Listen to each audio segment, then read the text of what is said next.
What is going on, Belly Up Sports fam? It's Parker Ainsworth here, joined by Andy Patton of Zags Score. How we doing, Andy? Good, Parker. Thanks so much for having me back on the show, man. I'm excited. Yeah, I'm excited too. So during all kinds of analysis, I think it's fairly common to get the imposter syndrome of a lot of different things. Certainly watching college basketball in depth and detail as someone more than a fan is that moment for me. And so I needed to make sure I had someone who is very good at this. So I'm glad you were able to join.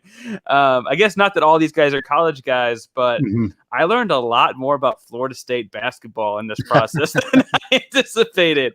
But I'm glad you're doing well, and I'm glad you could join us. Folks, tonight for the show, we both made mock drafts. We both shared them with one another. There's a lot of things that we agree on. Yes, I made a couple mistakes, including forgetting a consensus lottery pick at first. I got him in there. And I also had a guy in the last 10 picks of my draft that has withdrawn from the draft, unbeknownst to me. I think I just missed that once I was reminded of that. I totally did that with the early guy. I'll mention that when we get to his name. I'm not trying to be secretive. But Andy was very quick to be like, I didn't fix that. And so that's why Andy's the expert here. Before we get too far, this is a big 24 hours for Gonzaga in a weird way. Yeah. How has life been at Zags Score? How's that going? Yeah, it's been so fun. I think a lot of people who are more casual fans of college basketball or kind of just follow Gonzaga in March Madness time, I think maybe don't realize that Gonzaga doesn't usually have multiple guys getting drafted. Like this isn't a common occurrence for us. We're not Duke or North Carolina or some of those schools. Like in my time following Gonzaga, it's been rare to have players drafted. Like I remember we all wanted Matt Bolden to get drafted 10 years ago and he didn't. And then Rob Sacre was the last pick of the draft one year. And it was kind of this always exciting to see if somebody's going to get drafted. And now it's like, hey, there's probably 2 lottery picks here, or very least 2 top 20 picks. At worst, there's 3 guys who are going to get drafted who were on last year's team. There's 4 if you count Filip Petrusev, who we will talk about later, obviously. And so it's one of those things where I think a lot of people think oh yeah, just, another year for Gonzaga, but this is rare. And this is something that's really cool that any program should be happy to see. We had 2 first-round picks with Rui and Brandon Clark a couple years ago, but that was the first time. That was the first time it's ever happened in program history, and it's going to happen again. And it's going to be really fun to see where these guys end up starting their NBA careers. Well, and frankly, I wish we had disagreed on especially on Suggs in particular. Yeah. Suggs is different to me, and I want to hear. So I'm a Texas guy. My parents met at Texas. I played small school football, but my parents met at Texas. So I'm a big Texas fan. And since TJ Ford, he was a sophomore, but TJ Ford did the deal where he was, everything coming in, 2 years, got the Final Four, got out. And the stories and the write-ups in the All-American States more if Texas is going to transcend to this type of program, this is going to be common. A couple years later, PJ Tucker, Marcus Aldridge came in, did 2 years, bounced. Year after that, Kevin Durant, 1 year bounce, DJ Augustine, 2 years bounce. We've seen the slew of big guys in the 2010s. This has gotten common. The article was correct. It was, it was ahead of its time. As a Gonzaga fan, this has to feel kind of new, right? Not just the 4 guys, but the Suggs in particular moment. Yeah. I mean, yeah, he's the second one and done in school history. And really the only other one was Zach Collins, who was not this consensus one and done guy. He was a 6th man at Gonzaga the year that they went to the national championship. He wasn't even a starter. So to have a one and done like this is very unique for the program and will not be the last. Obviously, Chet Holmgren will almost certainly be a one and done, barring something very catastrophic. So it's kind of the start of this different era for Gonzaga, where they've been this school that's primarily done things where they have a lot of 4-year guys. And like I said, fringe NBA guys like Bolden and Stephen Gray and guys from a decade or so ago. And now they're consistently churning out NBA guys who are not just one and dones, but a lot of 2 and done guys. Rui was a 3 and done guy who really only had 1 great season. You're seeing guys who are not just going through the program for all 4 years, but you're still seeing those 4-year guys like Corey Kispert, obviously is a great example of a guy who bet on himself, came back after a good junior year where he probably could have got drafted and then turned himself into a borderline lottery pick. And so it's kind of this fun balance where the program doesn't, They're not Kentucky where they're just relying on the one and dones, but they're not where they were 10 years ago where it's all 4-year guys. So it's kind of fun to see that unique balance that I don't think a lot of other schools have that. Yeah, and you mentioned Kispert. I think Kispert is reminiscent of several guys to me as we get into this list, in that spring of 20 was a weird time. It wasn't just that they might not have been ready. It's that, like, you had no idea what pre-draft was going to look like. You had no March Madness film. And for a guy like a Gonzaga Kispert, that seems important, right? And so there are several guys, whether it's him, the Baylor duo, that like probably would have been first-round picks a year ago, right? And they're here now. And Kispert, do you think he moved up in the draft by coming back a year? Yeah, I think absolutely. I think for a while early in the year, he seemed like he moved considerably up because he was being talked about like at 8th overall, top 10 type guy. And then he didn't have a great tournament. Jalen really popped in the tournament, and Drew Timme had a great tournament, and Corey he didn't have a bad tournament. I think if you looked at his stats, they're not really that bad. He just didn't really shine in a way that I think he's capable of doing. And that's something that I could have a very long conversation about, how Gonzaga's offense and this specifically last year's roster made it hard for a lot of these guys to show off like their NBA skills, just because the offense funneled through Drew Timme, who's not one of the NBA players this year. And so it kind of put him in a situation where it was harder to show off for NBA scouts. And that's, certainly okay with Mark Few and the staff, but I think made them a little bit trickier to evaluate. But Corey was so consistent from outside. He showed off better defensive skills last year than he had the previous seasons. He showed more in his bag offensively than just the 3-point shooting. I think there are a lot of people who want to bucket him as just a 3-point shooter, and that will be his primary role in the NBA because he's really, really freaking good at it. But he is capable of doing other things as well, and I think he did enough of that this last year to move up in the draft. Speaking of guys either moving up in the draft or bag, there's several aspects that I think can lead us to consensus number one pick. Sure. And if we're just going to jump right in, I'll go ahead and put the thing across the bottom. We're going to jump into our mock drafts. Detroit Pistons been on the clock for a couple weeks now. Everyone in America, with a rare exception, and really sounds like they're just trying to be a contrarian at this point, has them drafting Cade Cunningham. Cade Cunningham, 6'8" point guard / creator / shooter / everything out of Oklahoma State. Obviously before that, it's Montverde, big basketball powerhouse high school program, like the nationally known, internationally known kind of place. First of all, I want to start with your evaluation of Cade. Everyone's got him as this point guard type creator. We're talking Tatum and Doncic and those kinds of guys. Is that where you have him as well? Yeah, I think, to me, you said it, there's contrarian people who want to be different, but there's no debate here. And I'm a huge Jalen Suggs guy. I think Jalen Green and Evan Mobley, who we'll talk about, are going to be very good NBA players as well. But Cade Cunningham, he has the highest floor in this draft, and I think one of the highest ceilings. And that's rare to get out of, anybody in a draft. And so you can't pass him up here. I think I've seen some comps to, this is the first of many names I'll probably mispronounce today, so I'm going to just try my best. But Shai Gilgeous-Alexander, I think he's like him, but 3 inches taller. Like you can kind of see like that style. He's if Ben Simmons could shoot, like there's a little bit of that where he's got that playmaking skill for a guy who's as big as he is. Like there's no debate here. He showed poise. He showed everything you could possibly want. When there was debates about whether he could take over a game towards the end of the season for Oklahoma State, he started taking over games. Like he started doing what he needed to do. And for me, like this is a slam dunk for Detroit. Completely agree. I think it's when you point out the high ceiling, high floor. I certainly feel like he is the highest floor of any prospect, like maybe since Anthony Davis. Certainly, like it's like Zion had a fairly high floor as well, because he's just like going to turn to a power forward. People worried about health a little bit. Even like a Luka Doncic. Like in hindsight, it feels silly to say, but we were not sure how to evaluate some kid moving across the world that played European style basketball.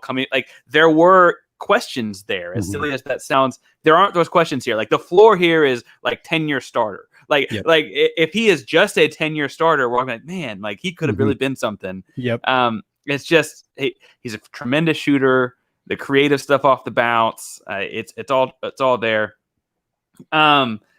The next spot, I think if I'd asked you, and I've got my Houston stuff on, Houston is picking number 2 in the draft.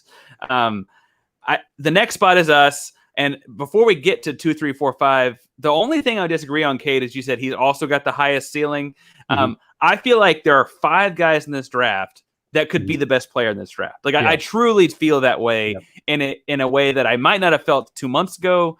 Or when I started trying to like dive into this a little bit deeper, like Houston might really get one of these picks. There are certainly 5 guys that I can't think of a draft off the top of my head where it's like 5 guys could be the best player. Doesn't mean that it is always one of the top 5 picks, right? Like we just saw a Finals MVP, Giannis Antetokounmpo. He was taken 15th, right? Like those kinds of things happen. But I feel confident that any of these 5 could be it. Number 2 overall pick, my Houston Rockets. A month ago, I might have been more indecisive. In doing research for this and research for a Rockets Roundup article, I got fairly decisive. But I'm happy to see that I'm not just a homer. You picked the same guy. So we both went with Jalen Green. Did you go with Jalen Green because that's what you think will happen, or do you think it's the best fit? Is it some merit to the two? What you got? Yeah, it's a little bit of both. I do think it's what's going to happen. It sure seems like Houston has almost played their hand a little bit and like making it pretty clear that this is what they want. Like I heard that Jalen Suggs didn't even work out with the Rockets, which is probably fine because it was always going to be either Green or Evan Mobley. I think that there was some people who really thought Suggs might go 2. I kind of never really bought that. I think Suggs was always going to go 4. We'll get to him, but Green and Mobley was kind of the factor there. And I do think Green has a higher upside. I think like wing scorers, like just straight up bucket getters from the wing are so valuable in the NBA. So valuable. And obviously like unicorn style bigs like Mobley are valuable too, but like Green has superstar potential. Like I said, Cunningham has the highest ceiling in my opinion, but it's very close. Like if Green ends up the best player in this draft, I'm not going to be shocked. If it's not Cunningham or Green, I think I'll be a little surprised because I think it's most likely going to be one of those 2 guys, but Green has legitimate star potential. The floor is a little bit lower, but frankly, it's not that low either. He's going to be pretty good. Like the worst case I think for him is probably like an empty bucket getter, and that's still not horrible. Like you'll take that. And for Houston, like when you're just, you're tearing it down to the studs and you're trying to rebuild, like go get the dude who's going to get you a lot of buckets. And I think that Green makes a lot of sense. I have nothing against Mobley. I like Mobley. I covered USC this year. I watched a ton of him, but I think Green makes more sense for what the Rockets are trying to do right now. Well, and you talk about you covered USC. The pairing I see really is you covered a lot of these guys. Jalen Green with Kevin Porter Jr., a Northwesterner, like Northwest part of the country, like yourself. I see their games as very complimentary because in your backcourt now, you have to have both an answer for the crazy explosive athlete in Green and the shifty, changes gears, slows you down, crafty guy in Kevin Porter Jr. For those of you that only saw the fact that he had 50 points and 11 assists in a single game this year, the only issues to Kevin Porter Jr. have been some off the floor temper tantrum is too juvenile. And so I don't know another way to put it. But on the floor, he has been a great pick, both for the Cavs and then before he had a little issue there with the Rockets. I like that pairing a lot. And I like the timeline of having this backcourt together. I would not be upset with Mobley. Obviously, then you have the 4-5 aspect with Wood and Mobley. Wood's a little bit older, right? Wood is turning 26, whereas these guys are closer to 20. And I frankly feel like weirdly we could see as good as he was for Houston when available and healthy Wood moved in the next year or so if the Jalen Green thing really works out like it could. And we're going to go through these first few quickly, and so I don't mean to, if you want to slow me down, let me know. But that jumps us to the 3 pick, which is the consensus 3rd best player in this draft, and we both got him. It's not just consensus like out there. We both agree with it. Evan Mobley to Cleveland. Another team kind of in a weird spot where some guys are in their mid-20s and they're looking early 20s. They're still rebuilding because unless they have LeBron James on the roster, I think Cleveland is just perpetually rebuilding. Evan Mobley, you said you covered USC. Tell me why that's the Cleveland pick here. Yeah, I think, for starters, I think Cleveland is going to take whomever is available between Mobley and Green. I think they actually kind of landed in a spot that's really easy for them for draft prep. Like they might look to deal it, as any team kind of glances around doing that. But for them, they know they're going to get one of these two guys. If it ends up being Mobley, I think they're going to be thrilled about that. Again, they really like Colin Sexton. He's kind of their point guard of the future, which is part of the reason they're probably not going Suggs here. Mobley is a guy, he's a tremendous shot blocker. He's a high-level athlete for a guy his size. We didn't see as much of the outside shooting as I think a lot of people thought we would, but what we saw is a pretty good indication that he's capable of doing it. Like, I think he's kind of, that unicorn big, that's the phrase that people like to use. We use it enough that it's probably kind of lost its luster a little bit because unicorn is inherently supposed to be really rare, but Mobley does fit that bill. I think I like just watching him. Not just the shot blocking, but defensively, the way he moves, the way he rotates for a guy his age in college last year was so advanced. He just had such a good feel, and defense is so much feel over like education and teaching. Obviously, there are aspects of that you can learn as you get older, but if you just have that kind of natural feel for it already, and you're, 7 feet tall with a huge wingspan like he is, he's going to be a good shot blocker. He's probably going to need to put a little weight on, but with his offensive skills that he already has and will continue to develop with the defensive instincts he already has, like, this is a guy who's going to be really good. And, I've seen some comps to Christian Wood, which I think makes a little bit of sense. I've seen some Chris Bosh, which offensively is a pretty high bar for him to have to clear, but I think it's possible. I think like a slightly, maybe not quite as offensively proficient Chris Bosh, but better defensively, like, is kind of a comp that I could see working out for him. But yeah, I think for Cleveland, like, you're rebuilding at basically every position. Mobley's a 19-year-old kid who's going to be very good for a long time. Like, this is another slam dunk pick for them. And again, for a team that's perpetually rebuilding, they're looking to dump Sexton, which implies that people in their mid-20s is too old for them. Right. That also means that they're probably not going to pay Jarrett Allen, right? And so that's another big that they're going to be getting rid of. And I think the deal is that timeline tends to now pair up well, right? Evan Mobley needs to fill out a little bit. He's got the IQ stuff. He's got the creativity stuff. And filling out will take some time. Obviously, like the most famous development project, we mentioned Giannis Antetokounmpo earlier. I know he's going to fill out and gain 60 pounds and grow 3 inches, but like, if he does, it's the best pick of all time. I will say that I hesitate. I think it was on a Chad Ford podcast last week. I heard someone said he's like offensively Chris Bosh and defensively Anthony Davis. And if that were the case, we wouldn't be talking about Cade Cunningham at number one. Like, that's a lot. So I want to pump brakes on that at first. He could be the top player in this draft in 10 years. I would not be surprised. I don't mean to say he won't.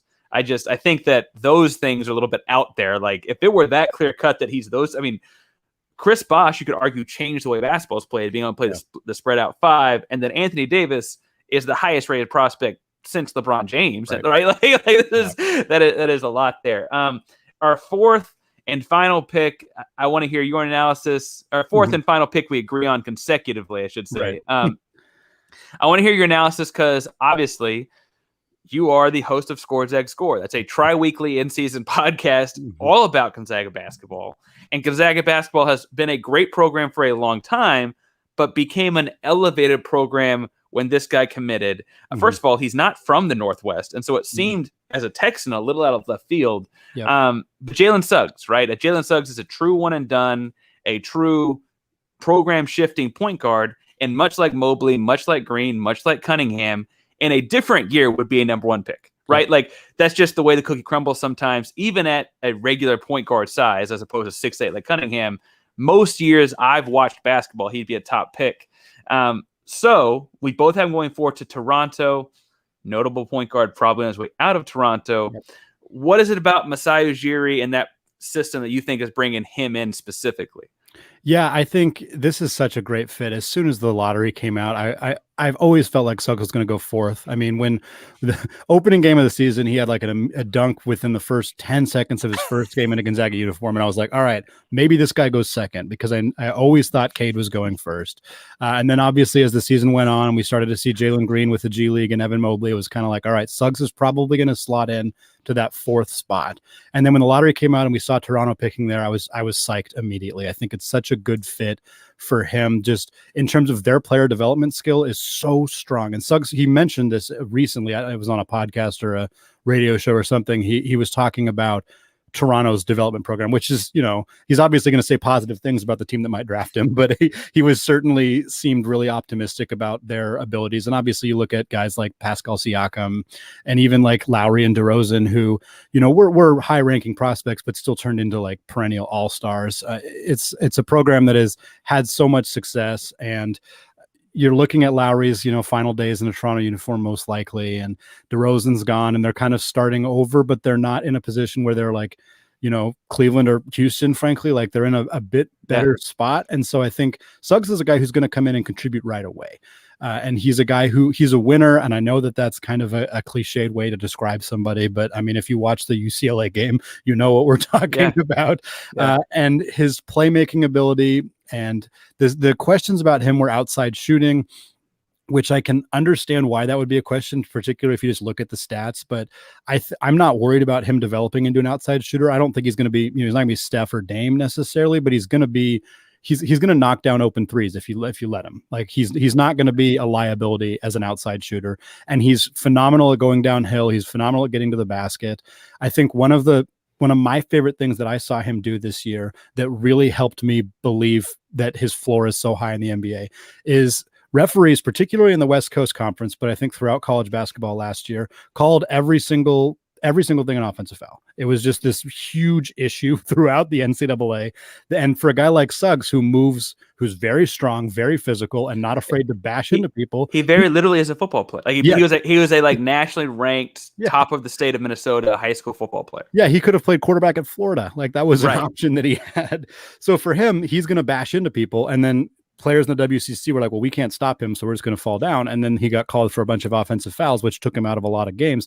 And so he learned on the fly how to hit floaters. Like he just, in the middle of a season, all of a sudden he started taking a bunch more little floaters and knocking them down at a really high rate for a guy who didn't seem to have that in his bag, or if he did, he was not using it. And now he's going to go to the NBA, where it's a lot easier to draw contact and actually get the foul in your favor. So he's probably going to go to the line a lot more because of that. And now he's got this floater in his game, and his 3-point shot is going to develop. He's already a phenomenal passer.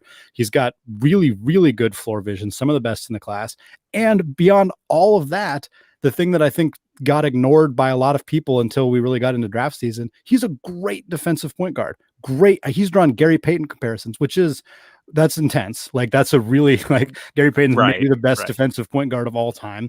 But he's drawn those comparisons for being an oversized point guard who doesn't do as much of his scoring from the outside and plays really good defense. And I kind of like that comp. I think that's, again, high level outcome for Jalen Suggs, but we're talking about a guy who really can do just about everything on the basketball court. And the things that he hasn't quite perfected are things that I think he's more than capable of fine tuning, especially if he ends up in Toronto, where they have a really good track record with these kinds of guys. Yeah. And I think it's interesting because intuitively, if I told you had, like, assuming Lowry's out, they got rid of DeRozan a couple years back. If I intuitively told you had Pascal Siakam and OG Anunoby and Nick Nurse, I wouldn't think a one and done fits. Like typically that's not a situation. Sure. That's different tracks, right? Like, frankly, I don't think Jalen Green would fit, right? Obviously, you want the best player available and so on. Right. But Jalen Suggs, and as cliche as it sounds, the leadership stuff, the winner stuff, all the IQ, the defense, the toughness, the quarterback on the floor. Like, again, we said very literally, like, those kinds of things kind of move him into a similar enough timeline with the Pascal, with the OG Anunoby, that, like, all of a sudden you're back to kind of winning mode if you're Toronto. Like, there's no wait for develop. Obviously he'll develop as a player, but like he can run an offense on a winning team right now. Yep. And I think that that's important for them. And luckily for them are 3 other great players in this draft that theoretically he should be available. I don't think anything's going to change up there. We jump into our 5th pick, and this is where we have a really big argument.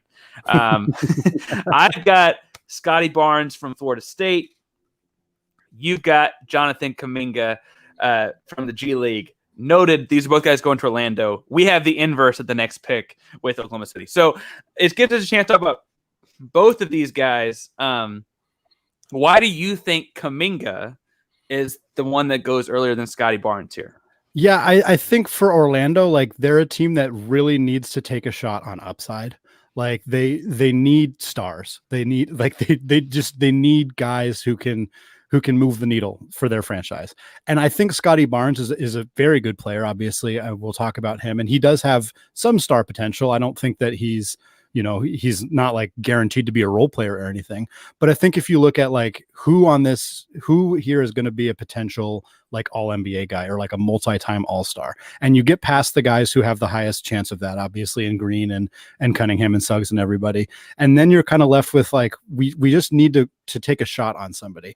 And I think that there obviously the risk is a lot with Kuminga, and we've seen him fall considerably. There are some mocks out there that have him in the teens. There are some big boards where people don't like him even like as a potential first rounder because there's a ton of risk here. He's very raw. And I would say he's that low on some boards. If you'd asked people in February, he might have been the third pick. Yeah, right. Absolutely. Like that kind of spectrum here. Mm-hmm. And I think that Orlando is just, they're in a spot where they can kind of afford to do this. Whereas with Barnes, like, yes, he's also, I think 19, he's 19 years old as well. So it's not like he's way more polished necessarily, but his skills are more on the defensive side. He's got some playmaking skills. The jump shot's not really there. It's harder to imagine him being a star and easier to imagine him being like just a good, solid player. And I think for Orlando, like, take a shot on the guy who might be a star. And this is a pick that could blow up in their face. And honestly, like, Orlando's reputation for player development isn't great. So this was, I made this pick because I think it's what Orlando will do. I'm not 100% confident. I think it's what they should do because they're not a team I feel really confident will get the most out of Kuminga necessarily. But again, if you're just trying to find the next star guy for your team and you're picking fifth in this draft, I think this is the direction you got to go and just kind of keep your fingers crossed that he's a guy who develops the way that he can. Well, and so I had the inverse here. I had Scottie Barnes going to Orlando and Kuminga going to Oklahoma City. The thing I'll say about Barnes that had me slot him to Orlando was if you were self-aware and you're Orlando, every write-up on Barnes is about how he does not need someone pushing him, right? He does not need someone whipping the horse or whatever. Like, he will charge forward no matter what. If you're self-aware in Orlando, yeah, he might top out, like you're saying, as like a rotational player, like a really good rotational player on a whatever. But you also know that that's one less of all of these young guys they have that you have to keep an eye on. And I weirdly think that that's the presence that they value in their locker room. I also think Kuminga's the kind of athlete, though, that at the inverse, I have him going 6 to Oklahoma City on mine. Oklahoma City is, I mean, Pressey is assets, right? And so, like, he's the kind of guy with all those assets that's doing, like, in my head, what you're saying. Take a gamble. What's the worst thing that happens? Like, he might not be around at our next pick, so let's just go ahead and take him now. Like, we got a bunch of picks in the next 7 years. So I see the same rationale for taking Kuminga. I just see a different team doing it. And then I had Orlando taking him just because I think that he's a mature player and they need more of those. You obviously had Oklahoma City taking Barnes. What was your take on Barnes in Oklahoma City before we move on? It's the same. I mean, it's honestly like, or OKC has 3 first-round picks all within the first 18. If they keep all of them, which I don't know the likelihood of that necessarily, I think they're going to take some shots on some higher risk, higher reward guys. And I absolutely think if Barnes goes 5th to Orlando, that they're taking Kuminga with that 6th spot because basically the same rationale. So we had these 2 guys flipped, but I think that we have the same thought process. We just picked 2 different players in those spots. But yeah, I think Barnes is a guy who OKC would absolutely be willing to take, and he'd be a little bit more ready to go, like we said, than Kuminga. But I think it's kind of the same rationale. Now, you mentioned trades in Oklahoma City. I want you to table that thought, both with Oklahoma City and our next pick. I want to talk trades after the fact, right? Okay. So Golden State, next pick, we both have Davion Mitchell. Now, again, we're tabling it. People are talking about trading this pick. We both have Davion Mitchell. That's a guard for a team that has Steph Curry. Theoretically is bringing back Klay Thompson. You have a playmaking distributor in Draymond Green. But there's another guard for them. So what is it you see? I mean, I don't mean to bring up the championship game, but you did see Davion Mitchell at his best. Like, I literally mean I saw a lot of Big 12 basketball. That was the best game I've seen him play. Absolutely. What is it that you think makes him the 7th overall pick this year? Yeah, he's arguably the most definitely at this spot in the draft, he's the most NBA ready guy, I think, like without a doubt. Obviously, we'll get to some other guys, Kispert, and then Chris Duarte and some other guys who are definitely NBA ready. But Mitchell at this spot he's ready to go right away. And Golden State, and we talked about this a lot with them last year, they want to get back to it. Steph's not getting any younger. Klay Thompson's legs and ankles are just shredded at this point. So if he's healthy next year and Steph's healthy all of next year, they got to go for it. They're not, their window is closing rapidly. And I was surprised to see them take Wiseman for that reason, because he was not a guy who was expected to be ready right away. And we saw what happened with that. I think Wiseman could end up being very good. I'm not trying to trash him, but I don't think Golden State's going to take a 19-year-old again. I don't think that they're going to do that. And if they're at this spot and they're keeping this pick, which is a big if, this is a guy that absolutely makes sense. Yes, he measured a lot shorter at the combine than people thought that he was. He's like barely 6 foot, or he's like just over 6 foot. And yes, they obviously have one of the best guard tandems in the league when Steph and Klay are healthy, but he can ball right now. He's a good defensive player. His 3-point shooting was very good last year. There's some consistency questions about that, but in an offense where he's not going to be asked to facilitate, he's not going to be asked to be guarding the other team's best player, he's not going to be asked to do anything other than have like a solid role and a well-defined role on a team with very high aspirations. I think Mitchell fits right in to do that right away. And if you're keeping this pick, that's the easy choice for me. Yeah, and I think the other thing I would throw in there is that he becomes the sixth man like almost right away. Like it's a very plug and play guy to me, that when they go small, they'll take out Wiseman or whomever the big is. Yeah. They'll put in Davion Mitchell. And like then Steph and Klay are both going off ball screens, and like he's creative and you have to cover him too. Like I think it's a great matchup. The only issue I'm like you is that do they trade all of it and not pick at all, right? And we'll talk more about that later. We also agree on the 8th pick, which is back to Orlando and Keon Johnson. I think we just decided to agree a lot in the lottery. Yep. So Keon Johnson, to me, I could go on and on about his defense and his athleticism. I want to hear your take on why he's going to Orlando, especially hearing why you think they're into taking risks after what you're talking about with Kuminga. Yeah, I mean, this draft is about athletes for them, apparently, in my mind, at least. If they're going to go with Kuminga and Keon Johnson, I mean, those are straight athletes. In fact, if you read the scouting reports on Johnson and Kuminga, both of them have the words explosive athlete and raw. Like those are the ways to describe both of these guys. On one hand, taking 2 of those players in the top 8 is maybe not what Orlando should actually do, because again, the risk is if you come out of this with 2 top 8 picks and both of the players don't pan out, it's really disastrous for your franchise. So maybe it makes more sense for them to take a safer guy. But if Davion Mitchell's not there, I think they're like the upside here is also tremendous. Like if Kuminga and Johnson are the players that they're capable of, or if it's Barnes, if they go with Barnes and those players pan out, like you have the makings of being a really, really good team after just one draft. Johnson is, like I said, an explosive athlete. He can jump out of the gym. He showed some tremendous scoring ability. I think he could be like a go get your shot type of guy, you let him create and do his own thing. He's not there yet. I see a lot of kind of Kentavious Caldwell-Pope in his game. That's kind of a player that I watched him play a few times, and I was like, okay, I can sort of see where that comparison might come from.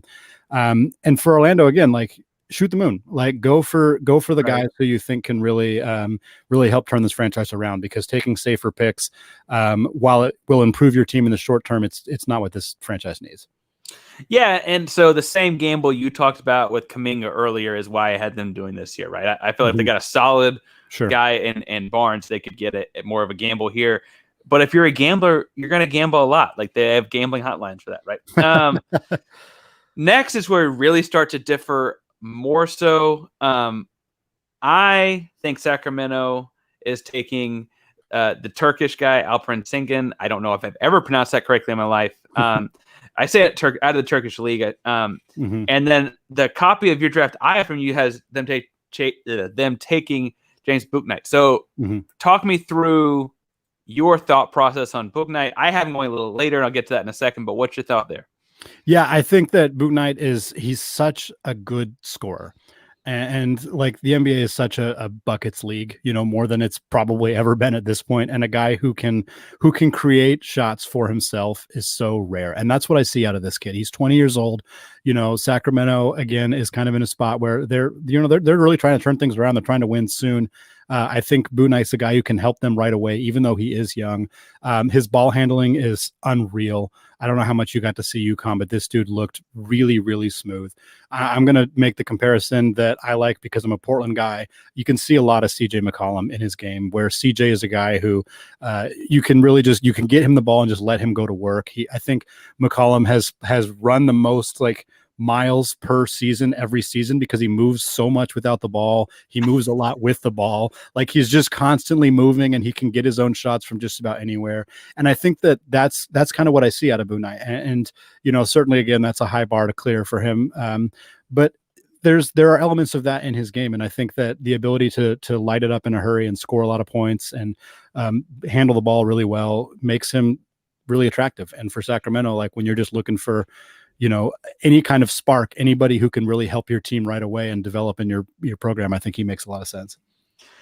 Yeah, and I will say that the reason I didn't have him going here was just unless they can move Hield, they've got a lot of guards in Sacramento, right? That was really it. There are a lot of whispers that Hield is getting moved, and he is a great replacement, frankly, as far as scoring for that team would go. But so that's why I went big and went Sengun. I noticed you've got him going a couple picks later as well. So you also think he's a lottery pick, which makes me feel better. So again, I'm watching clips of the Turkish Basketball League and don't know a whole lot about what's happening around him because I'm looking for this guy very specifically. Sengun reminded me of Vucevic, not athletic by any normal measure, and frankly, not flowy or fluid with the ball, but he's going to score from 18 feet out. And I thought that was a good comp for him when I was watching this. I thought that meant to me he would space the floor well for the guards they do have, right? Because he can be your big forward or small ball five type and open up the floor for Halliburton to attack the cup or whatever the case may be there. You've got him going a couple picks later. Am I wrong in saying it, or is that just not what you saw the fit being? No, I think it does. I think that is a reasonable fit. And yeah, I think I was operating on the assumption that Sacramento was probably going to move on from Hield or at least move on from some of their guard depth. Sengun, I think I also just really like him to San Antonio a lot.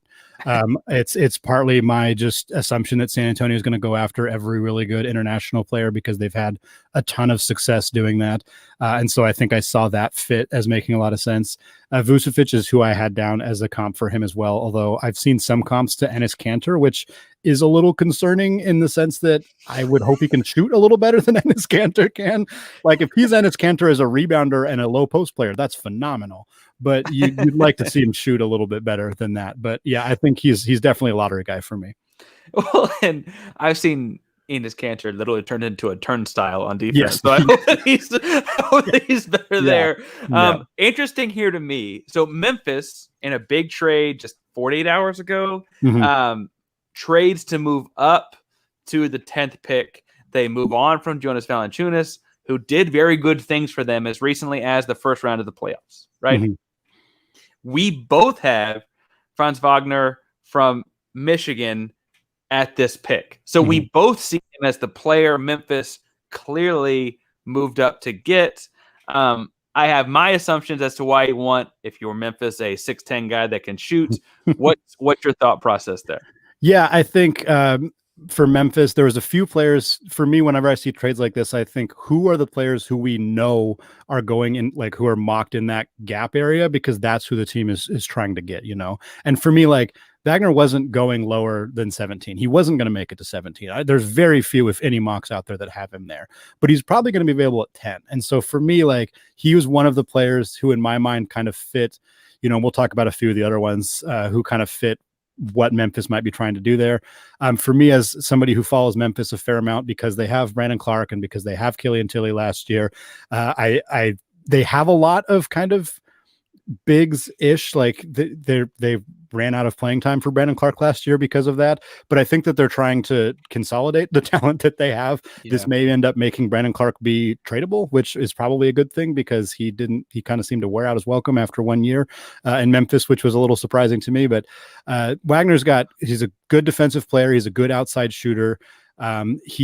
Memphis seems to really target these kind of like older but like very like well-defined role player type guys, and that's not to say that he can't be like, role player is an all-encompassing term. There are a lot of role players who are all-stars or borderline all-stars. Right. And Wagner's a guy who I think you can see like a clear role for him in Memphis right away, and for a team that I don't think that they're trying to wait around much longer. Like they really want to go for it with Ja and with the group that they have, and so this is a guy who clearly fits what they need and is in that range where I think that they probably made a move to trade up for him. Yeah, and I think the fit's natural. And frankly, if they don't draft Franz Wagner and gave up Valanciunas, I've got questions, right? Right. Yeah.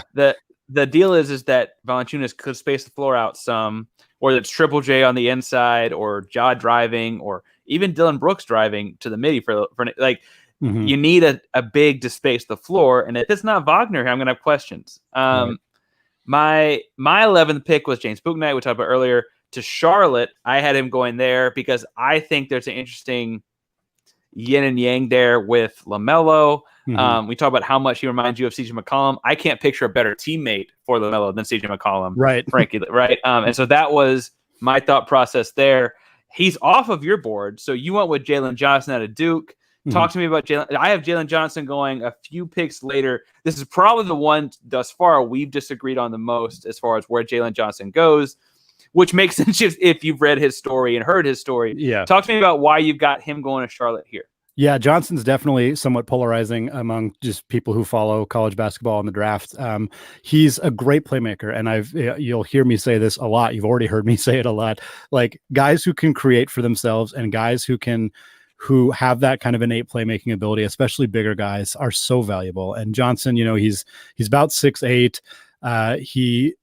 He's got some things he needs to work on. His half court skills are not quite where they need to be. Again, he's 19 years old, but I see him as like a really natural, good PNR fit for LaMelo Ball. You kind of mentioned finding a teammate who's going to work well with LaMelo. I think Jalen Johnson could be that guy too. I think they would have a really nice kind of 1-2 offensive combo. I think Johnson, we'll see what he's like defensively. He hasn't really proven. He's got some versatility, and I think when you're 6'8", you want to see a guy who can guard at least 2 or 3 different positions, and I think there's the talent and the athleticism is there, but we haven't really seen it a ton. But he's a guy that I think he's got enough playmaking skills, and it just seems like a natural, good pick-and-roll fit for LaMelo. And fair, and if Bouknight had not been there, a playmaking 4 or 3, 4, maybe even small ball 5. Yeah, that's a great fit. I don't mean to say that's not. I just still had Bouknight available and think that that's a great backcourt 2-guard game. I also think it's interesting that if they were to go guard here, I think that they could get away with a 6'4" or a 6'5" guard because LaMelo's pretty tall. Like he's a point guard, but not built in the 6'2", 6'3" frame. And so I think that's an interesting comp. But if Bouknight were not on the board, I can see Jalen Johnson. He ends up slotting in my draft a little bit later. Interestingly enough, you have Sengun going to San Antonio here. I had him a couple picks earlier because of the international move.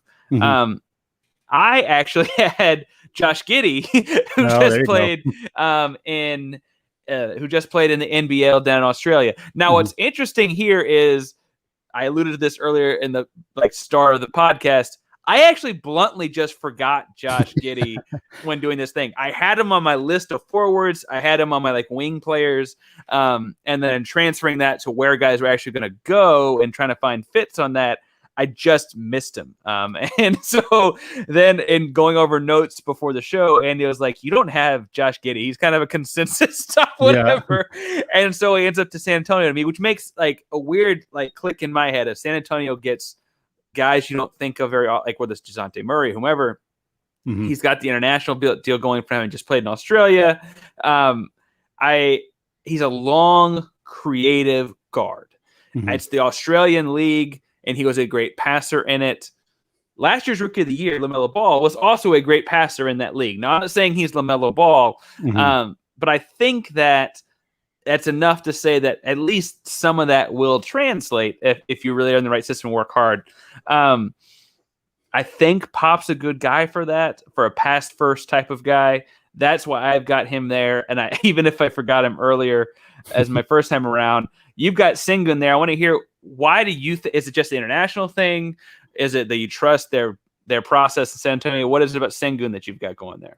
Yeah, I mean, you pretty much nailed it. I think that they have had a lot of success with international guys. Obviously, that dates back a very long time. So maybe it's an outdated line of thinking on my part. But I think, like we talked about him, he's a playmaking big. He's got those post moves. We want to see that jump shot develop. If it does, he could be like one of the 5 best players in this draft, I think, if that shot develops. That's the big question for him. But he was a really proficient scorer in overseas. Like I think that like there's not a lot of guys with better upside who also, I think, like have a decent floor. And so for San Antonio, like this is a guy I would happily get right here. Yeah, and frankly, if he were still available, I had him going 3 picks earlier. Obviously, if he's still available, I think he's very talented. I just had him off of the board. I'm not going to reveal my 13th pick to Indiana because I think listeners of your normal show will think it's funny that we're different here. You have Josh Giddey going 13th to Indiana. So what's the fit there? Do you not trust the TJ McConnell show, or what's going on there? Yeah, I think they could use another playmaker, and I think they could use some size in their guard rotation just from what they have. You know, I think they're a team that is kind of on the cusp of trying to decide whether they want to like really commit to a rebuild, whether they want to keep trying for, like they didn't make the playoffs last year in the East with a pretty, what should have been a better roster. Obviously Sabonis is my guy. He's very, very talented. He can't be the best player on a team that has those kinds of aspirations. Like he's not that guy. And so Giddey he's very young. So I think this would signal that they're trying to kind of build from the ground up. If they make this pick, frankly, I would be concerned about Sabonis's future in Indiana, just because it seems like they might be trying to move on if they're taking the 18-year-old kid. But he's got great playmaking skills. He needs to work on the jump shot a little bit, but I think the skills are there for him to be a contributor right away, even at his young age. And so it gives Indiana a little bit more flexibility to kind of continue with the core that they have, or maybe tear it down and still have a player that's going to help either way. Yeah, and frankly, it's funny you talk about like the way that times up with the team, because I had Jermaine Corey Crispert here, right? So I had him here because he is a little bit older, more mature player. He's a more polished and finished player. And frankly, I see the matchup well with him opposite Sabonis, right? Because Sabonis can play make from that 3-4 spot. I think, he does his job and does it well. And if I'm being blunt, they just got Rick Carlisle. And I think that really fits Carlisle's MO to me. And that's why I've got him there. I just think we should tell all of the Zags Score listeners that I had him being drafted before you did. So who's the real fan? No. There you go. Because you had him going so much later. You had him going the 14th pick. Literally the next pick. To Golden State. So talk us through. I think he fits with Carlisle. I'm assuming you've got some of the same reasons that he fits in with Golden State. Yeah, I mean, I think, again, we'll talk about trades later, but Golden State keeping 7 and 14 would be somewhat surprising to me. But if they do, they're looking to add players who are going to help them right away. And I think it's a dream scenario for Golden State if they come out of this thing with Davion Mitchell and Corey Kispert. Like, those are two guys who fill roles on this team. They're probably both bench players, but like you say, Mitchell's going to be the 6th man, then Corey's probably 7th. Yeah. And he's going to come in, he's going to play big minutes. And I talked about at the beginning of the show that Corey has more skills than I think a lot of more casual observers think that he does. He's a better defender than people might think. He's a bit more of a playmaker than people might think. But his best skill in the NBA is going to be 3-point shooting. And if he goes into an offense where that's what he's tasked to do, because he's got one of the greatest playmaking guards in the history of the NBA on his team who can get him open looks, like he's going to be really good at that. He's going to shoot a really, really high percentage his rookie year if he's on Golden State. And that's what his role is. So there's a lot of teams that make sense for Corey Kispert because shooting is always a popular thing. Indiana is a team that I think makes sense to him. I thought about putting him there. Washington, who picks next, makes sense. New Orleans makes sense. Like there's a lot of places that make sense for him in this kind of range. But if Golden State's going to keep this pick and this is the way the board shakes out, he's their best option right here, I think. I think he frankly would have a lot of points per game if he used to play in that offense too. Yeah. I had him picked earlier, so I didn't have him available, but I get the fit with Golden State completely. Just like Mitchell, talking about an older guy that comes in and has a role on the team right away, right? And frankly, like you said, being a good defender means that Steph can maybe guard the worser of the other teams. Right. That's like he's an aging guard that was never a great defender. So Kispert can take some of that load off of him. I, on the defense side of this, took Moses Moody out of Arkansas. I think I really just like this guy as an athlete, right? Like I just like watching clips of him play. I didn't get to watch a whole lot of Arkansas full games, but in doing research for this, I saw 25, 30 minutes of clips in total. And I like watching him, right? I like the balance. I like the explosiveness. I think if you think about the way that floor is spaced with, you got to go cover Clay, you got to go cover Steph, right? Even Wiggins to some extent, if he doesn't get moved, he can ISO a little bit. I see him as a big back cutter, two dribble, catch the ball on the move with two dribbles on the way to the cup, and Draymond Green dropping back passes or what. Like I think those kinds of things make him a good fit there. And on the defensive end, when they go small, he can guard a lot of positions. He's really long, right? So I had Moses Moody here. But if Kispert were available, I totally get the matchup there. You, weirdly, we're just going one before the other. You have Moses Moody, Washington. You mentioned Rui. You got Rui hanging up behind you. I assume you've watched a lot of Washington basketball. As much as I like Moody, talk to me about why do you have him going to Washington? Yeah, I mean, you hit on a lot of the same reasons, obviously, for Washington. I think the defense, the fact that he's a 19-year-old kid who's going to come in and be a good NBA defensive player right away, I think is going to be really important for Washington. It's something that they need. I really like Rui. He's not a great defensive player. I don't think Moody's going to be guarding the same players necessarily, but he has the ability to guard multiple positions, which is really, really valuable in the NBA. And like you said, he's fun to watch. He's got a lot of athleticism. He's a bit safer. I think, 19-year-old kids are not often the safer picks, although in this draft, there's weirdly a lot of them with Suggs and Cunningham and Mobley and Moody. And so he kind of fits that bill. I think Washington's another team that has to decide whether they're going to push all their chips in or potentially rebuild. And so Moody's a guy who can kind of fit either of those potential avenues that they might go. He's got some stuff he still needs to work on. I think he's fallen a little bit. He was kind of mocked as a consensus top 10 or at least top 12 guy, and now you kind of see him a little bit lower. Part of that is just the shot isn't super consistent.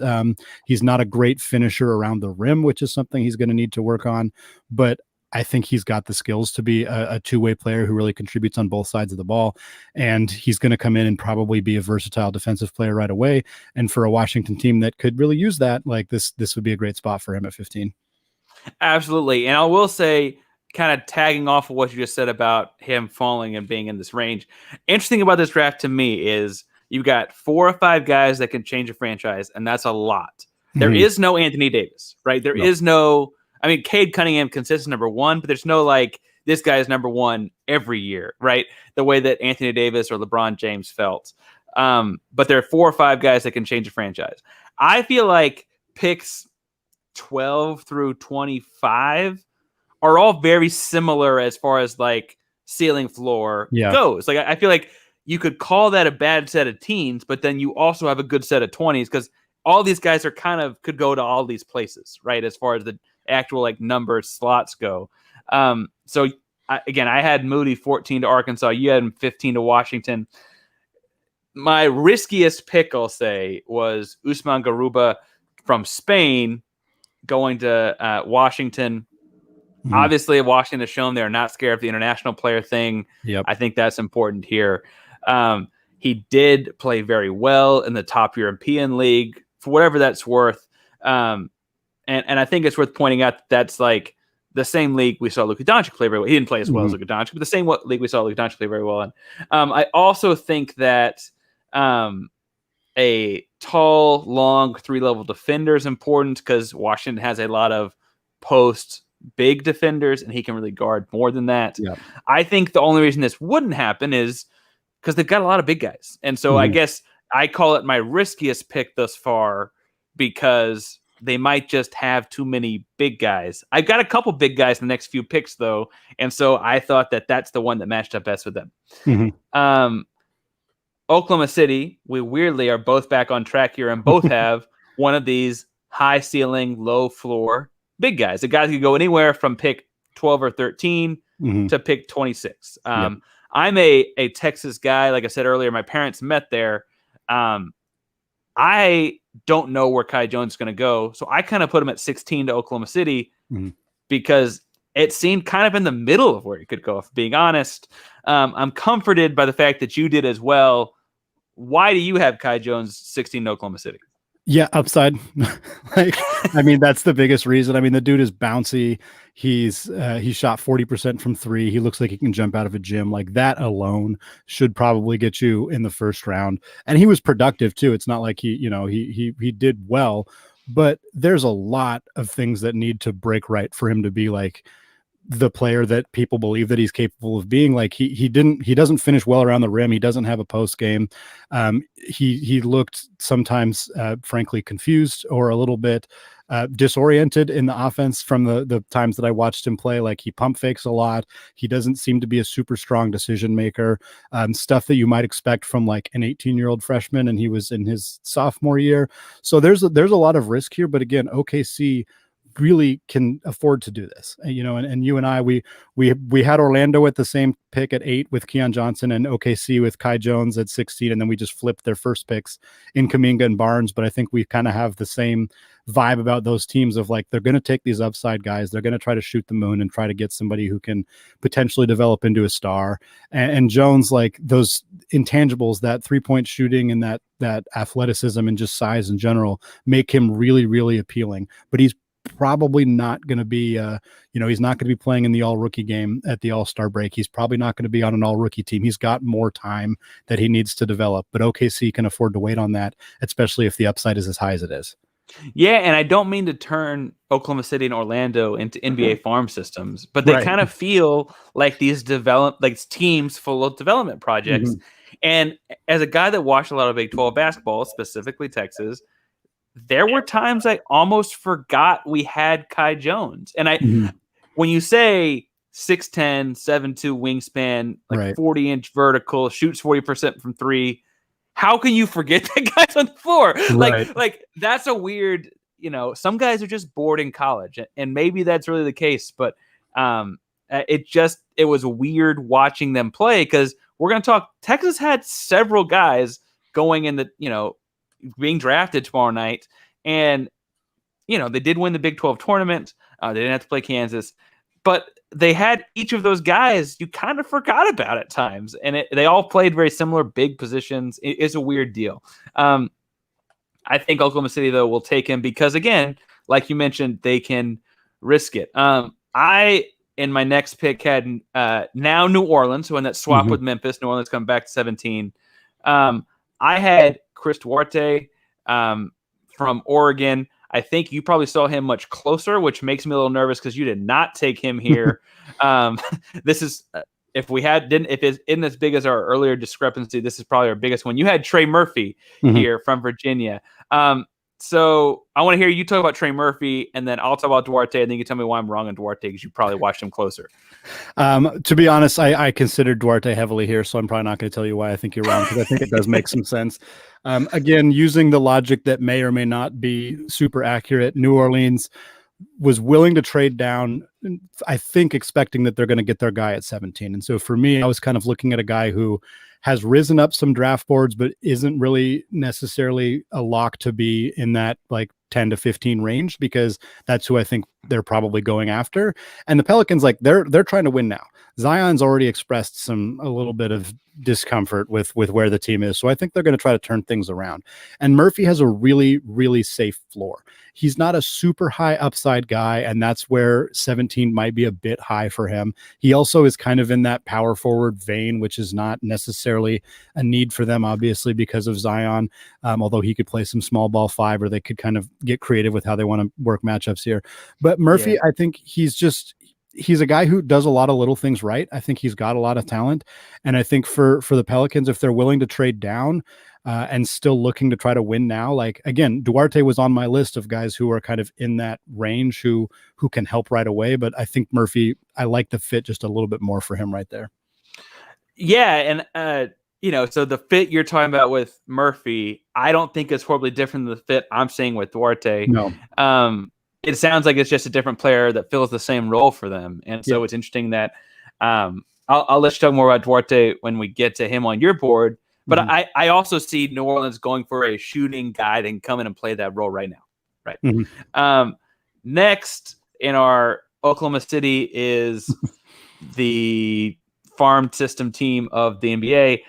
I went with Jalen Johnson.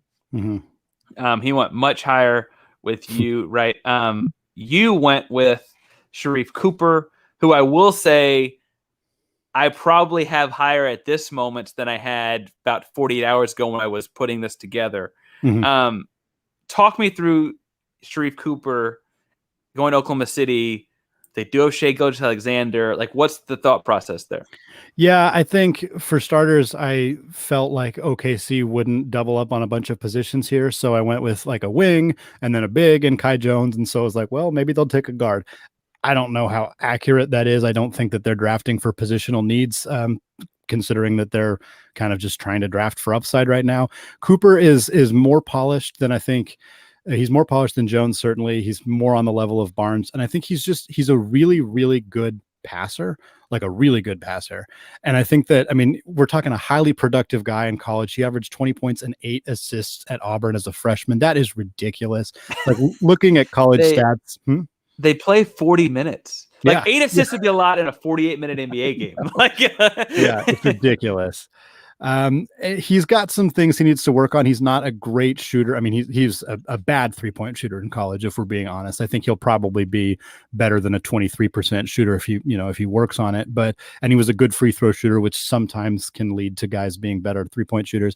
But he's got defensive stuff he needs to work on. But at the end of the day, a guy who averages 20 and 8 in college, who's one of the best, if not the best passer in this draft, quite frankly, like for OKC, yes, that this isn't a huge position of need, but he's 19 and he's got some rawness to his game. I also don't think there's anybody who's got, security on their roster in OKC. So taking multiple players at multiple positions could help them feel more confident in potentially moving some of those guys to get future assets, which is something that they really, really like to do with that team. So I think this makes a lot of sense. I think Jones is 20. So the oldest guy out of this group is 20. 3 20-year-old or younger guys is a bit bold, but this is a team that acquired as many picks as they possibly could. And I think this is part of the reason why, is to try to build a really young core. And while Cooper's probably not going to be a star, there's little reason to believe he can't be a capable starting point guard. Even if the shot never really materializes, there's still a role for him as like just a really, really good passing, facilitating guard. And I think that, you got to take a shot on a guy like that at this spot in the draft, when you're just kind of trying to shoot for guys who are going to help you out in a few years down the line. Well, and one thing I like about that pick, Andy, is that we'll talk about trades kind of after the first round before we jump into however we want to do the second. But Shai Gilgeous-Alexander is not free from being traded, right? We'll mention stuff later. There was talk that he was going to get moved, potentially, that they may have wanted to move him earlier to move up in the draft. And so clearly, if he's not untouchable, then maybe they do need a point guard and then move him around. I get why he's that level of player. I haven't going a couple picks later, but not a whole lot later. I go Jalen Johnson because we continue to say that it's a project. It's a team of projects. It's a guy you can take a gamble on because Oklahoma City have a bajillion picks. And Jalen Johnson's this weird guy. So if you're following that career at Duke, he had an up and down year and then stops playing. And then people are like, well, does that mean we watch his high school tape? COVID 2020 was hard on everyone's mentals, and I think it really took a strain on him. And so I think the issue there is that I just see that as another risk pick. And Jalen Johnson went much earlier in your board. But it sounds like Sharif Cooper is another high risk, high reward type guy for you, because either you're going to bench him and never use him, or you all of a sudden have this guy that can facilitate to all these scorers you've got, right? Number 19 to the Knicks, who this is as late as I've seen a New York pick in a long time. Number 19 to the Knicks, you have Cameron Thomas out of LSU. I've got Jared Butler out of Baylor. I'm going to say that you're still bitter about the championship game. No, tell me what you got out of Cameron Thomas. What do you think the fit is there? Because they're both guards. Yeah, I mean, New York needs guards. I think that's to me, like, if they're gonna use this pick, they're gonna try to get a guard, and I think they want to get a guard who's gonna help right away. And in that regard, Butler makes more sense because he's older, he's more mature, he's probably more ready to contribute right away. I have Butler a little bit lower. I didn't edit where I had him after we had some concerns about his health. I probably should have moved him up, but whatever. I didn't. Maybe I am bitter. You might be right. But Thomas, again, another just highly productive guy. He averaged 23 points per game at LSU as a freshman. He's a straight up bucket getter. He's a vintage guy. He's a mid-range scorer. He has this incredible knack for scoring. Now, he's not a passer. He averaged 1.5 assists per game. And LSU, the rest of their team may not have been super talented, but 1.5 assists per game and 1.7 turnovers per game. A pretty good indication that this is not your facilitating point guard. Like, that's not his role. I don't like using a comparison twice, but frankly, he's got a bit of CJ McCollum. And like, there's a lot of that. Like, he might be more so like him than Boot Knight, to be honest, because he's not a great passer. I think CJ has shown he can be a passer a little bit, but it's never been a huge part of his game. Thomas, it probably won't ever be a part of his game. I'd be surprised if that's something we see from him. He's a good off the ball cutter, which is another strength of CJ's, and he's just an isolation scorer. That's what he is. For New York, like, they need to not play Elfrid Payton so much, and so they need guards who can play instead of him. Like, that's the analysis that we're going with. And Cameron Thomas, even though he's 19, he's that guy. He can come in and play right away, and he can get you some buckets. There's a lot of other elements of his game that need some work, but he's going to get buckets right away, and that's valuable. Well, and so I have him and Cooper and Butler. We have them all, and I have Butler in this group too, but all in this late teens, early 20s bit. Yeah. I see Jared Butler, now that we know that the health stuff's clear. I see him as you don't get a veteran going into the rookie year, but a closer thing to a veteran. And the Knicks, frankly, can like kind of cheat their way into a veteran guy there for a team that is trying to make the jump with these picks, right? They were a playoff first round exit this year, but that was a big jump. To make the next big jump, they're going to need a guard that can command the floor. Right. And so that's why I had Butler. Sounds like very similar reasons as far as why you had Cam Thomas. To Atlanta, you had Zayer Williams. I had Sharif Cooper. You talked us through Sharif Cooper here. My matchup for him here was playing opposite Trey in small lineups could be interesting. And frankly, it's a development project for a team as far as like we can work on his jump shot because he's got other stuff set up while we have Trey going. I thought there was good fitting there. You have Zayer Williams at 20 to Atlanta. I've got him at 21 to the Knicks, so we can talk about him here for a second. What is it you see out of this? I'll say Stanford. His story is also wild. What do you have out of this Stanford wing? Yeah, I kind of struggle with this a little bit because I don't know that it's a perfect fit, but I feel like Williams won't be like, he's really good. And he's got a ton of upside, and I feel like 20 is a great, like, that's a good landing spot for him. Like, he's probably got more talent to be higher than that, but he wasn't super productive at Stanford. He struggled. And you saw him on boards a lot higher than this before the season started. He was considered a potential top 5, at least a top 10 guy, like before the season started, and he's fallen because he didn't look particularly good. For Atlanta, the reason I was unsure about the fit is because I'm not sure if they want a project right now. Like you mentioned, a project at guard might make sense because they have Trae Young. A project on the wing is a bit risky, but he's got enough skills. He's a good shot creator. He's, I think, got really solid two-way player potential. He's got good defensive instincts. He's got good scoring technique. He's just, his shooting mechanics are rough. His free throw percentage is positive, but he shot less than 30% from three. I don't know. I think there's a lot of upside with Williams, more upside than a lot of guys who we have both mocked ahead of him. But there is some risk here as well. And so whether Atlanta's willing to take that risk is, I'm not as in tune with them as maybe other people are, but I think that his skills alongside with Trae Young, if he pops, if he becomes the guy he's capable of, would be really, really lethal. And if they get him at the 20th pick and he turns out to be that guy, people are going to be looking back like, how the hell did he fall that far? But there's some risk here too. Well, and when we talk about potential and how up and down his year was, a lot of downs in the middle of it, I want to point out that, and I saw a mock draft posted earlier this week that was like the day after the 2020 draft, which was actually in the fall, not last summer. You're right. But Zayer Williams is top 5. He really is potentially that kind of a player. And so I think, like you're saying, Atlanta taking a risk there makes plenty of sense. I am taking a little different positional risk. The team I had taking the risk on, though, was next with the New York Knicks, because I had them somewhat playing it safe at 19. They also have the 21st pick. And so I was like, that's the one you gamble on. If Zaire Williams is available, right? He could turn into something really special, or he's your second pick in 3 spots. So is it really a big risk? You for New York here took Usman Garuba from Spain. I had him going earlier because I think I just wanted to see him. Where did I have him going? I wanted to see him in Washington, but I mentioned that that's like my riskiest pick, right? Because it's a big in Washington. That's 15. You have him settling in here at in New York. They've got Julius Randle at power forward. They've got Mitchell Robinson. What do you think the big fit is there for him? Yeah, I think I kind of used your similar logic with New York of taking a little bit safer pick and a little bit riskier pick. For me, I think Thomas is a pretty safe pick, at least as a bucket getter, as a scorer. With Garuba, he's a great defensive player. He's very raw offensively. We didn't, if you watch tape on him, if you watch the games, you look at his stats, like there's not a lot that makes you excited about how he's going to be a scorer, but he's going to be a good defensive player. He's going to be a good rebounder.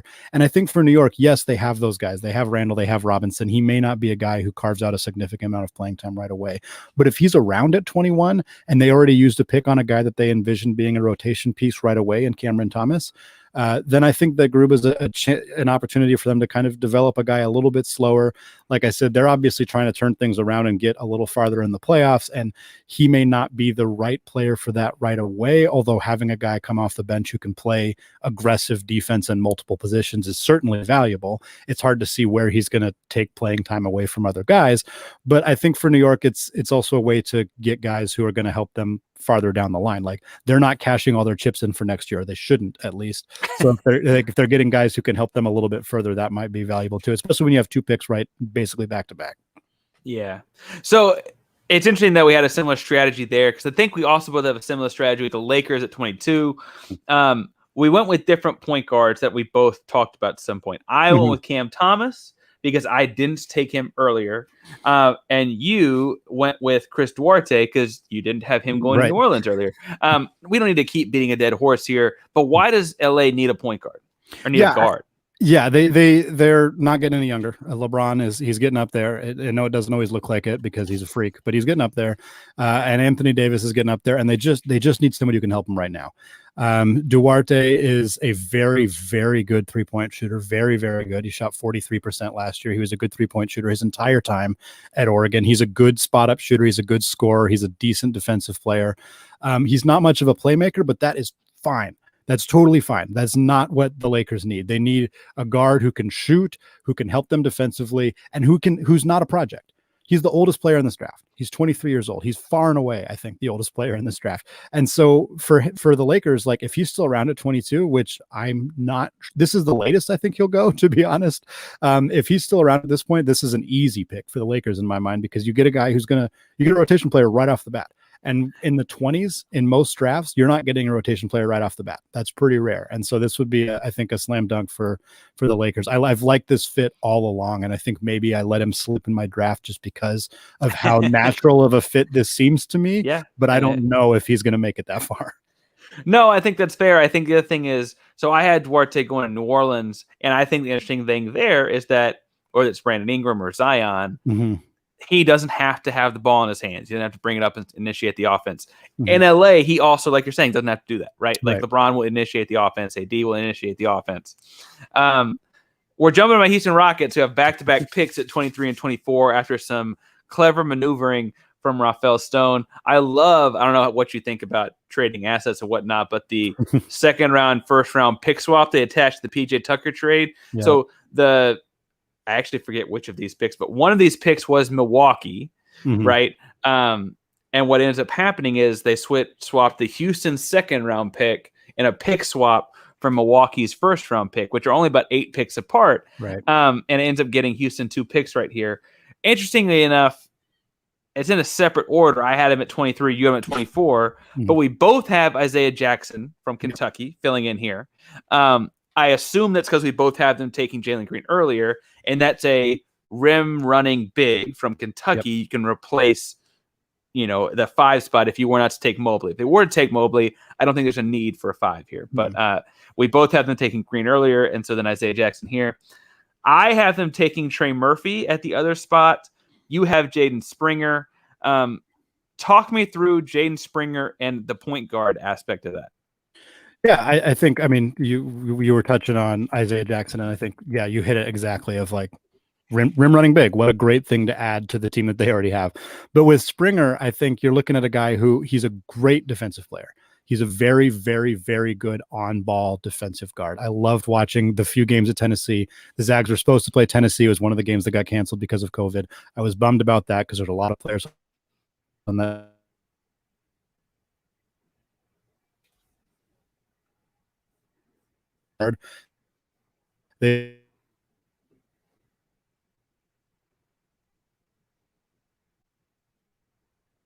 And so I think for Springer, like, he's probably not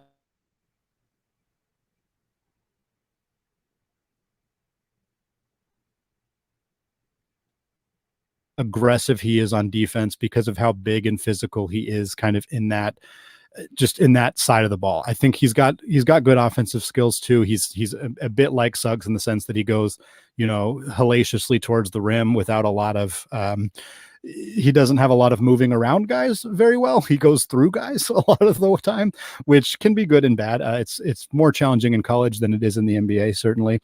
I like him a bit like a Malcolm Brogdon type. I think he's got some of those skills. We did see him shoot 44% from 3, so he's a good outside shooter as well. I think, John Wall's not the point guard of the future. You know that more than anybody else.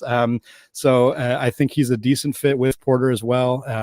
And I think just if we were able to get him and Jackson and Green out of this draft, I'd be very happy as a Rockets fan with those 3 guys kind of helping spearhead that rebuild. Yeah, and I will say that I think we're along the same lines as the next piece to replace. You got Jackson as a rim running big, right? Kind of replacing Clint Capella from before. Yeah. We both are seeing the John Wall spot as the next spot. For those of you listening to this that are not big Rockets people, there are literally talks that he's not a Rocket by the end of the week, right? Like, yes. We get to trades and stuff. Like, if Houston can find someone to offload the salary, like, they'll get rid of him right now. And so I went with Trey Murphy because I envision that spot becoming a Kevin Porter Jr. And so I put Trey Murphy there because that spaces the floor for Porter and Jalen Green, the number 2 pick, to be shifty and take advantage of space and so on. I will say that I understand if you're going to put more of a smaller lineup where you could have, where you could have Jaden Springer at point guard and then go Porter at the 2 and then go Green at the 3-ish spot. I see that as well. I think the deal is that it's like you're saying it. Once they get one big at this spot, they got to go back and start replacing John Wall and some extent Eric Gordon too. I think when we get to trades, it'll be interesting to hear. I think he's on his way out. If we could jump to 25 and the LA Clippers, we actually both have Trey Mann out of Florida, which is weird that we're back to being at the same spot this late in the draft because there's a plethora of guys that we don't have going the same spots anymore, just as far as who's available. But we both landed on fitting Trey Mann into Florida, or from Florida into the Clippers. What's your thoughts on the 2 guard and why do they need a scoring guard? Yeah, I think the first thing that stood out to me about Trey Mann is I watched a fair amount of Florida. I watched them when Andrew Nemhard was there before he transferred and came to Gonzaga, obviously. And I remember Trey Mann being like an undersized guard, like to the point of like, oh, like I don't like he's going to have to really play well to make it to the NBA. Apparently, he grew 2 inches between his freshman and sophomore year, and gained 15 pounds. Because I saw that he measured at 6'3", and I was like, that doesn't seem right. I don't remember him being that big. So that's always fun when guys are still growing. That's always a plus when you're looking at a guy's draft stock. He's a great ball handler. He's a good shooter. I think he's just got a lot in his bag offensively. He's also just a good playmaker. I liked watching. They ran a lot of pick and roll. He seemed to be very adept at knowing when to make the pass, when to take the shot. Shot 40% from three, so obviously was capable of that. Just kind of an average athlete, which is a bit of a concern. Obviously, the growing and gaining weight will certainly help him. He got a little bit stronger. He got taller, so maybe some of that stuff will kind of help him. But I'm not sure I see him as like a full-on starter type, just because I don't know if he can handle it. But we're talking about the 25th pick, 25th pick exactly for a team that needs some depth, who might be losing Reggie Jackson. Like, sure, this is a solid spot for Trey Mann, I think. Completely. And my notes, what I wrote down is he can be a cheaper version of what they wanted Luke Kennard to be, right? Like realistically, they just paid Luke Kennard a lot of money to be a decent scoring guard off the bench that can get you a couple buckets here and there. That's kind of what this is to me. And I don't know if that means they move Luke Kennard or if they're just like, screw you, Parker. That's why we're not going that way. But like, I think that's an easy fit for him. And I'm pleasantly surprised that you have as well. At Denver, I went Jaden Springer entirely because I'm like, you need to replace Jamal Murray for a year. Like, I think the ACL thing is a year. Obviously you went a little bit different route. And with, I'm never going to say this right, but Ayo Dosunmu, from Illinois. So talk to me about what, if they're not replacing Jamal Murray, what are they doing? Well, my notes say potential fill-in while Murray is hurt. So I think that I had the same same idea as you did, and potentially a replacement for Will Barton if Will Barton doesn't stick around after this upcoming season. Dosunmu's not super similar to Murray. Like, there are some similarities. He's a great scorer. 20 points per game in college, obviously, is never easy to do. He did that at Illinois. He's one of the most just like stat stuffing players in all of the NCAA. Like, if there was fantasy college basketball, I'm sure there is, like he would be one of the top picks, because he averaged 6 rebounds, 5 assists, 20 points, shot 38% from three. Like that's some eye-popping stuff. He's a little undersized, which I think is going to hurt him a bit. But he's a good ball handler. He's a good passer. He does a little bit of everything well. I think he's not a great finisher around the rim, which is one of the only things that Denver would probably want him to do, but he's capable of filling in right away. He's 21 years old. He's a junior in college. I think he's capable of filling in that Murray role right away. He's not a perfect comp, but you're not going to find any perfect Jamal Murray comps at 26, because Jamal Murray's really good. It's really hard to replace him, but I think he's at least capable of filling that role. And I've seen some things. I saw something, I think just today, that said that Dosunmu won't make it past the Lakers.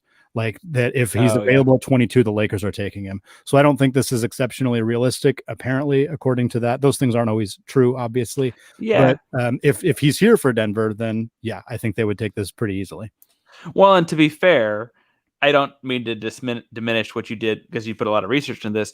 The idea of Chris Duarte being at the Lakers is probably not something that they were anticipating either, right? Like, so if Duarte were there, that may bump Dosunmu to here. Interestingly enough, we're back to the point where I put down Jaden Springer here as a guard, but now we're really far apart when we get to the Brooklyn Nets, right? So you went Jared Butler, guard, veteran, etc. I went Greg Brown. So I went very different, long, giant, athletic, 19 years old. I want to hear why you put Jared Butler down, and then I'll try and explain why I went the opposite route. Well, I think for starters, as we kind of talked about when you were talking about Butler, if Jared Butler is available at, 27? If Jared Butler is here, any team would be stupid not to take him. Like, he's probably not going to make it to 27. Now that his health is cleared, like I think there's a very, very, it's more likely he goes in the lottery than that he's at 27. I think he's probably going to fall between those two things, but this would be a heist for Brooklyn in my mind. Brooklyn's trying to win it all right now. They didn't get there last year, obviously. That was kind of they put together that team with the intention of winning it all. I don't think they're going to completely blow it up this season. So I think for me, like, I could understand going with like a younger guy like Greg Brown. I think that does make some sense because you don't have a lot of minutes going around right away. But Butler is a high level scorer. He could come off the bench. He could give them good minutes right away. He's a good 3-point shooter. He does a little bit of everything well. It makes a lot of sense for me to, again, like, get established guys who what role they can play and put them on teams where they don't have to do anything other than just play that role. And for me, like, again, if Butler were there for Brooklyn, they could take him, have him fill that role right away and just kind of check that off their to-do list and not have to worry about it because then he's ready to go. I completely get that. And I will say that I had Jared Butler going earlier. I do think he's weirdly a good fit as like a sixth man guard on this team, right? He obviously, you're not going to start small and then have him and Kyrie and Harden out there. I don't mean like that, but like he will play significant minutes when Kyrie's out or whatever he needs to be doing, right? I did go the opposite of the spectrum here. I went tall, long, athletic, younger, etc. And my thought here is like, why can't Greg Brown just be a more athletic version of Nick Claxton? Like I see that role out of him where he's immediately really good at like rim running on the pick and roll, right?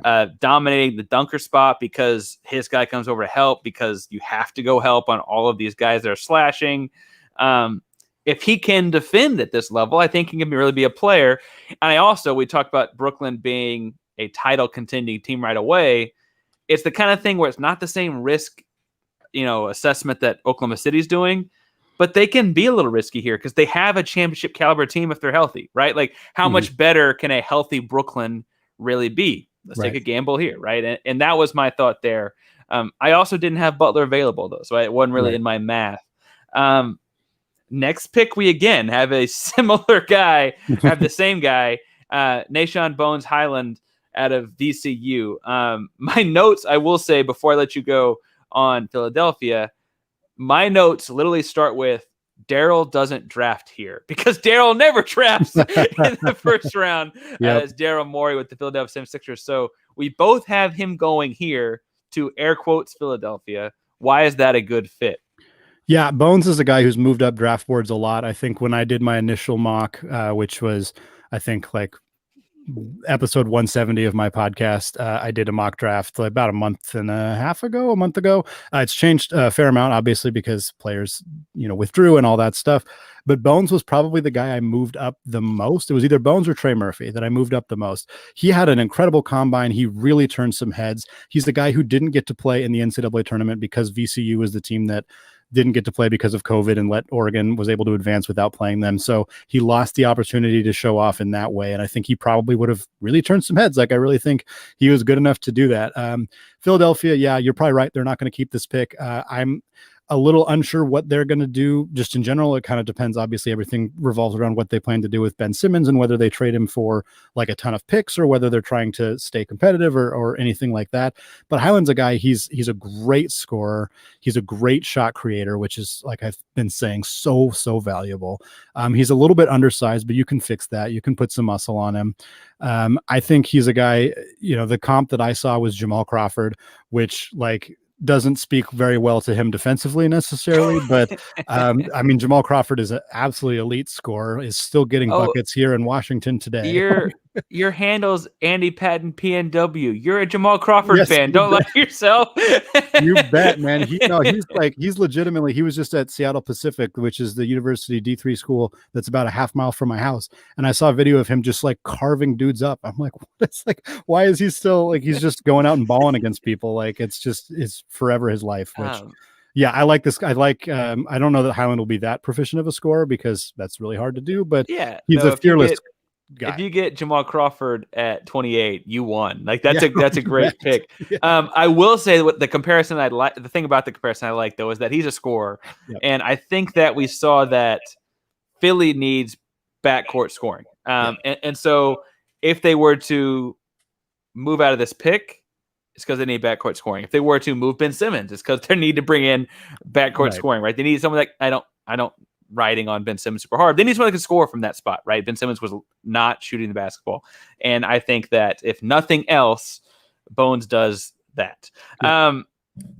Jumping to Phoenix at 29, again, a team that came up just short of a championship. Looks like they're going to re-sign Chris Paul. At least he has publicly stated he would like to be back. Obviously, he's going to take the max dollar amount he can. And I feel like there's a weird duty for him to do that as president of the Players Association because he fought to make sure that those contracts were a thing. You're right. Assuming that all happens, I have them taking JT Thor out of Auburn. You have Day'Ron Sharpe out of North Carolina. So you went center. I went what I'm calling a long forward. Interestingly enough, I'd argue that one of their better players in the playoffs and finals and so on was their center. Why are you going with Day'Ron Sharpe here?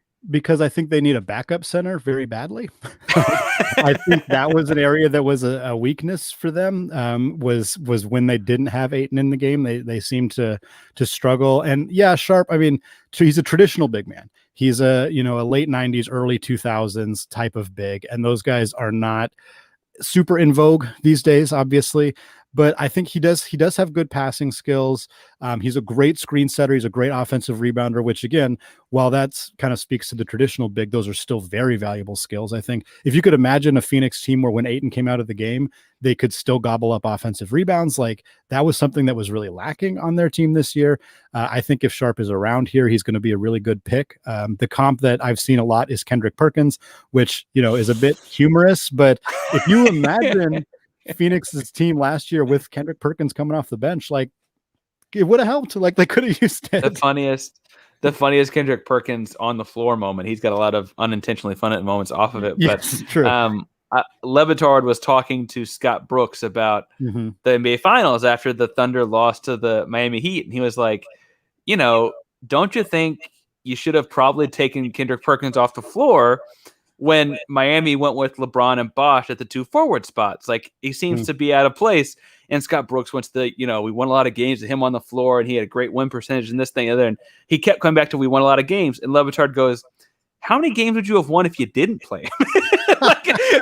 That was that. Oh, and I love that quote. I don't think that's an awful comp. And I actually hear what you're saying now. You're talking about a backup for Ayton because when he got in foul trouble, it was different. When he had to come in the game for rest because it was a long series and long playoffs, it was different. And Sark was their backup, and Sark has his own knee injury now, right? And so that is an immediate need. I went with JT Thor in a long forward because I think a defensive guy, like how long does Jay Crowder play for, right? Like I'm thinking like that. Do you like mold him? So that's my thought there. I get where you're going. Number 30, Utah. You went with a point guard, Miles McBride. I again decided to go the entirely opposite route. I went with Jeremiah Robinson Earl from Villanova. Why does Utah need a point guard?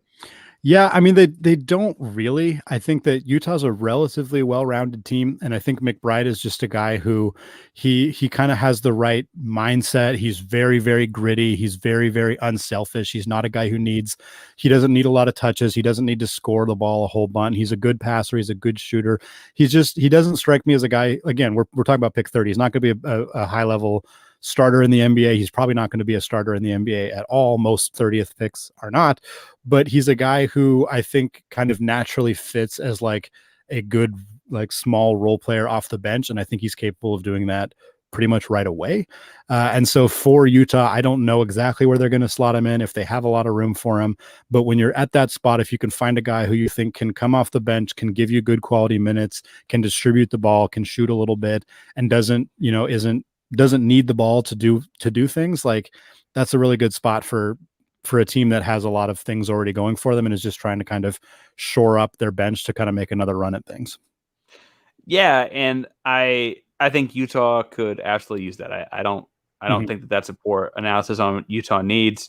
My thought with Jeremiah Robinson Earl is I weirdly think his best position will be a small ball 5, like as a backup guy. But when you bring him in, you can go small and he'll be tough enough to guard the other team center. One of my favorite players of all time is frankly PJ Tucker, because he did that. I love Tuck. Mm-hmm. I love Tuck when he was at Texas.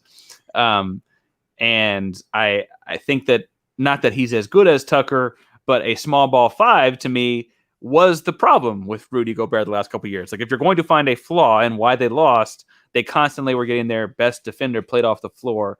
And if they could find some way to make you not able to do that at 30, that's a stretch, but it's a stretch. I mean, that's their hole. So that's why I see that's the glaring hole, I guess, not the only hole. We're at the end of the first round. I'm going to toss it to you because we can go one of two ways here. We can keep going into the second, or we can go into some trades, because I don't know how many second round trades or how impactful a second round trade talk will be. I'd like to do both. It's really just which order would you like to go in? Yeah, we can start talking some trades.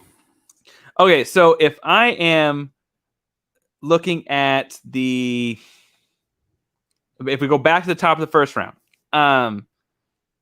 I think what's interesting is rumors have been that Oklahoma City is packaging the 6th pick and a number of different options to move further forward, right?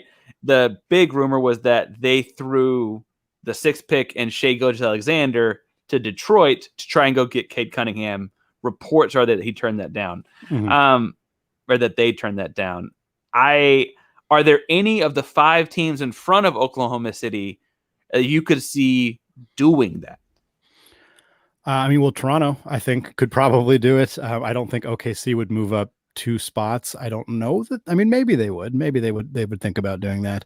I think there was rumors of Cleveland as well. I don't remember whether Cleveland rebuffed them or what the situation was there, but I remember reading that OKC was talking about moving SGA and the 6th pick to try to get the 3rd pick. Again, Cleveland, I don't know that they want SGA because they're really trying to kind of build a very, very young team. It's an interesting proposition. Obviously, OKC has a ton of first-round picks, so consolidating them and moving up in the draft is appealing. I can understand why they're trying to do this. I don't know why they're trying to shoehorn SGA into all the trades necessarily, but I think it comes down to money, and I'm not a big contracts guy. I think the deal is that they're about to have a bunch of kids 22 and under on a team that is developing, right? We talk about the farm system type team, and you're like not even 12 months away from having to pay SGA like $100 million. And those don't matter. You can't pay someone $100 million, a single person, and also be a farm team. I weirdly think that that's why Cleveland turned it down, is they're going to trade Sexton for the same reason. I don't know who I would take out of Sexton and SGA, but I think it's a very similar predicament. The frankly only team I saw doing it would be Detroit, and they said no. And so I don't know who else I would pick doing it. But they're the 6th pick, and then Golden State sits at 7 and 14. Golden State had the number 2 pick a year ago. They did the young guy thing. You mentioned it earlier when they took Wiseman. They're the farthest of any of the lottery teams from being, when they're all healthy, being any sort of a rebuild project. Right. They have Steph Curry, who, without a whole lot of healthy help around him last year, had as good a year as he's ever had individually. Klay Thompson is, knock on wood, right, coming back. Draymond Green in the Olympics playing motivated basketball looks like Draymond Green of old, right? So it looks like some of those issues might have been unmotivated basketball with a bunch of young guys last year. Steve Kerr probably needs some redemption tour. And theoretically, 7 and 14 pick. There are the bajillions of reports out there. What are you thinking? I don't know that they pick either. Do you think they pick one, both, none, move to something? What do you see happening with those? The conversation that I have seen a ton, because I follow a lot of people who are Gonzaga fans and also Bay Area sports fans, is the potential for them to move up to 4. And obviously, like, if you're moving up to 4 in this draft, you're moving up for Jalen Suggs. We talked about it when we were talking about that spot in the draft. That is where Jalen Suggs is going. Very, very likely. Like, it is, if you are moving up to pick 4th, you're moving up to get Jalen Suggs. And it's an interesting fit. Like, I'm not a Golden State fan. Obviously, I'm a Blazers fan. I think there's a lot I would kind of like about it though. Like it seems odd because they obviously have a point guard, and if Clay's healthy, they obviously have two starting guards. Jalen Suggs, there are very few teams that Jalen Suggs wouldn't start for right away, but a team with Steph and a healthy Klay Thompson, he might not start right away. It's hard to imagine those three guys starting together because you're very undersized at that point. But imagine Suggs as just like your sixth man. You're just like your go-to guy off the bench. Like that would be ridiculous. Like they would be extremely talented. I don't know that I love it from Jalen's perspective, just in terms of he probably doesn't view himself as a sixth man in the NBA. Right. And I don't know how many minutes they'd feel comfortable playing all three of those guys together. I think obviously the nice thing there is Clay's a great defensive player. Jalen's a good defensive player. You can really hide Steph in that regard, which would be super nice, but you're limited just because of your size. I don't know that they're going to do this. I don't know how much sense it really makes, but it would be, you can't deny that it would be super fun. It'd be really fun to see those three guys on the court at the same time. Yeah, and I think that's interesting because the other big trade I've seen thrown out there is in some way to get a current star, right? So the way that you talk about Steph Curry's age and Klay Thompson's age and how that could potentially be great for Jalen Suggs' growth, going out and getting someone more around 30 and saying, hey, team with this 30-year-old, you take these two picks and like Wiggins for money and whatever. And like, if that's Portland and Damian Lillard, right? Like, I don't know that that's necessarily a great on-floor fit, but the way that that could potentially be a star, right? Or Bradley Beal, again, on-court fit, I'm not sure, but a star. I weirdly think Ben Simmons fits with them. And frankly, I think he just needs new scenery too. Like, there's part of it just like wants it for him. He could be a pass-first player on a team with a bunch of scorers. He could be the center for all intents and purposes on defense for a lot of the game. Like, I think that that's actually a weirdly good fit. And like, Morey would probably flip the 7 and 14 into something else. Like, I don't know that they'd hold on to him. I tend to think that those picks are going to get packaged for a player though, because like you're saying, they did the young guy thing and frankly caught a lot of crap for Wiseman because of stunting his growth. And like, it looked like the older guys were frustrated with him. Like, it didn't just look like fans. It looked like Draymond was frustrated with Wiseman at times in more than a competitive type fashion. Anyway, I think it's safe to say that that package of picks, because 7 and 14 are both really, for all intents and purposes, the lottery, right? Like, I guess 14 is technically the edge of it, but that's a really good package for someone if you've got a disgruntled star across the board. And frankly, if I were Houston, I'd be like, do you want Gordy and Wood? I don't mind that. Right. They shouldn't take that, but I'd like it. Do you see another team in the lottery? You mentioned Oklahoma City and Golden State. Do you see another team in the lottery moving around? I mean, obviously Memphis, I think that we talked about Wagner as being the guy that they moved up for, but I've heard some rumors that they might keep trying to go up. I don't know what, I mean, Clark is certainly a piece that they've discussed trading. I don't know who they specifically have their eye on. There's multiple options that they could be looking at that, I mean, again, they're trying to win now. So there are plenty of guys up in that top spot that they might be looking for. I doubt it's Suggs, obviously, because they have their point guard. I don't know that they're trying to get all the way up to 3 to get Mobley. That seems a bit aggressive, but if they can find a way to pull it off, I mean, that would be a nice get for them, obviously. Other teams, I'm not super sure. I think OKC is definitely making some moves. Orlando obviously has 2 first-round picks, and they got a couple early second-round picks. There's some stuff they could do there. Again, I think that they're a team that's probably looking more likely to take some guys with some upside and see what they can kind of do with that. And then Toronto is the other team, obviously. I think Jalen's a really good fit in Toronto, so it makes some sense for them to just hold on to that pick unless they get overwhelmed with an offer. But they're also, you said Golden State's the team farthest away from rebuilding. Toronto's probably second. And so they might find an opportunity to do something with that pick that really helps their team right away. Although, again, Jalen probably helps their team right away. So, well, and the only reason I think that they're less likely than Golden State is that Jalen at that spot is this weird combination of a young guy that doesn't start a rebuild. Right, exactly. In the same way that other guys do. I could see them trading back for more veteran type players to kind of fit the OG Anunoby, Pascal Siakam timeline. Sure. I do think they're going to lose Kyle Lowry in this whole mess, though. And so I think that replacing a point guard with that is fair. We've got a guy, Vincent Game, I'm going to shout out because he's clearly watching and following along, that doesn't think that I believe that Jalen Suggs, I think we're saying, can't shoot. I think that he got better as the year went on. I think the thing that I would say there is a young guy when it's his full-time job tends to get better. How much better, right? People say, look at the free throw percentage and those kinds of things, right, as an indicator of how good their jump shot can be. I think what Jalen Suggs brings to the floor is bigger than shooting. If I'm being frank, right? I think that's the trade-off I see there. As we get out of that, you get to these teams picks. I maintain, I said it earlier, so I don't want to sound like a broken record, that picks like 13, 14 through like 25, 26 feel weirdly interchangeable in a way that it's hard to remember a trade like that, where like at any point, like I had Corey Crispert going 13th, but if you told me he went 21st in New York, I wouldn't be horribly surprised. No, me neither. Right?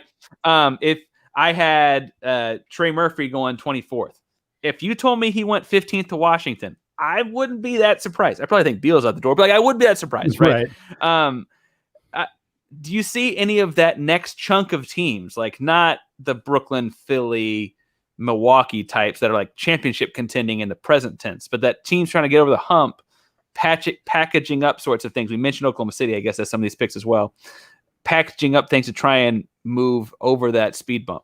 Yeah, I mean, it's tough because like you said, like looking at that whole range, like there aren't any players that I think are definitively going to go at certain spots. So teams don't need to trade up for them. Like we talked about the Memphis New Orleans trade in the sense that getting all the way up to 10 is somewhat significant because there are players who are going to be available at 10 who wouldn't be available at 17. We talked about Wagner because he was one of the more obvious players who kind of fit that bill.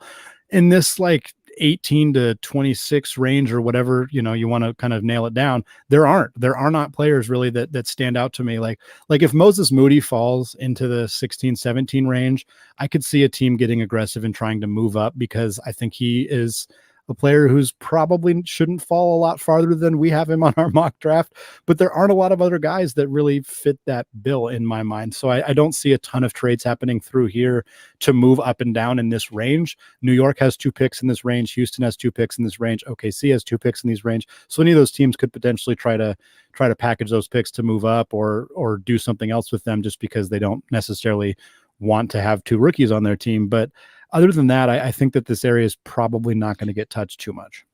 Yeah, and I would agree. So obviously I'm a Houston guy and I pay really close attention to our Twitter stuff, but Oklahoma City is in the same boat. New York's in the same boat.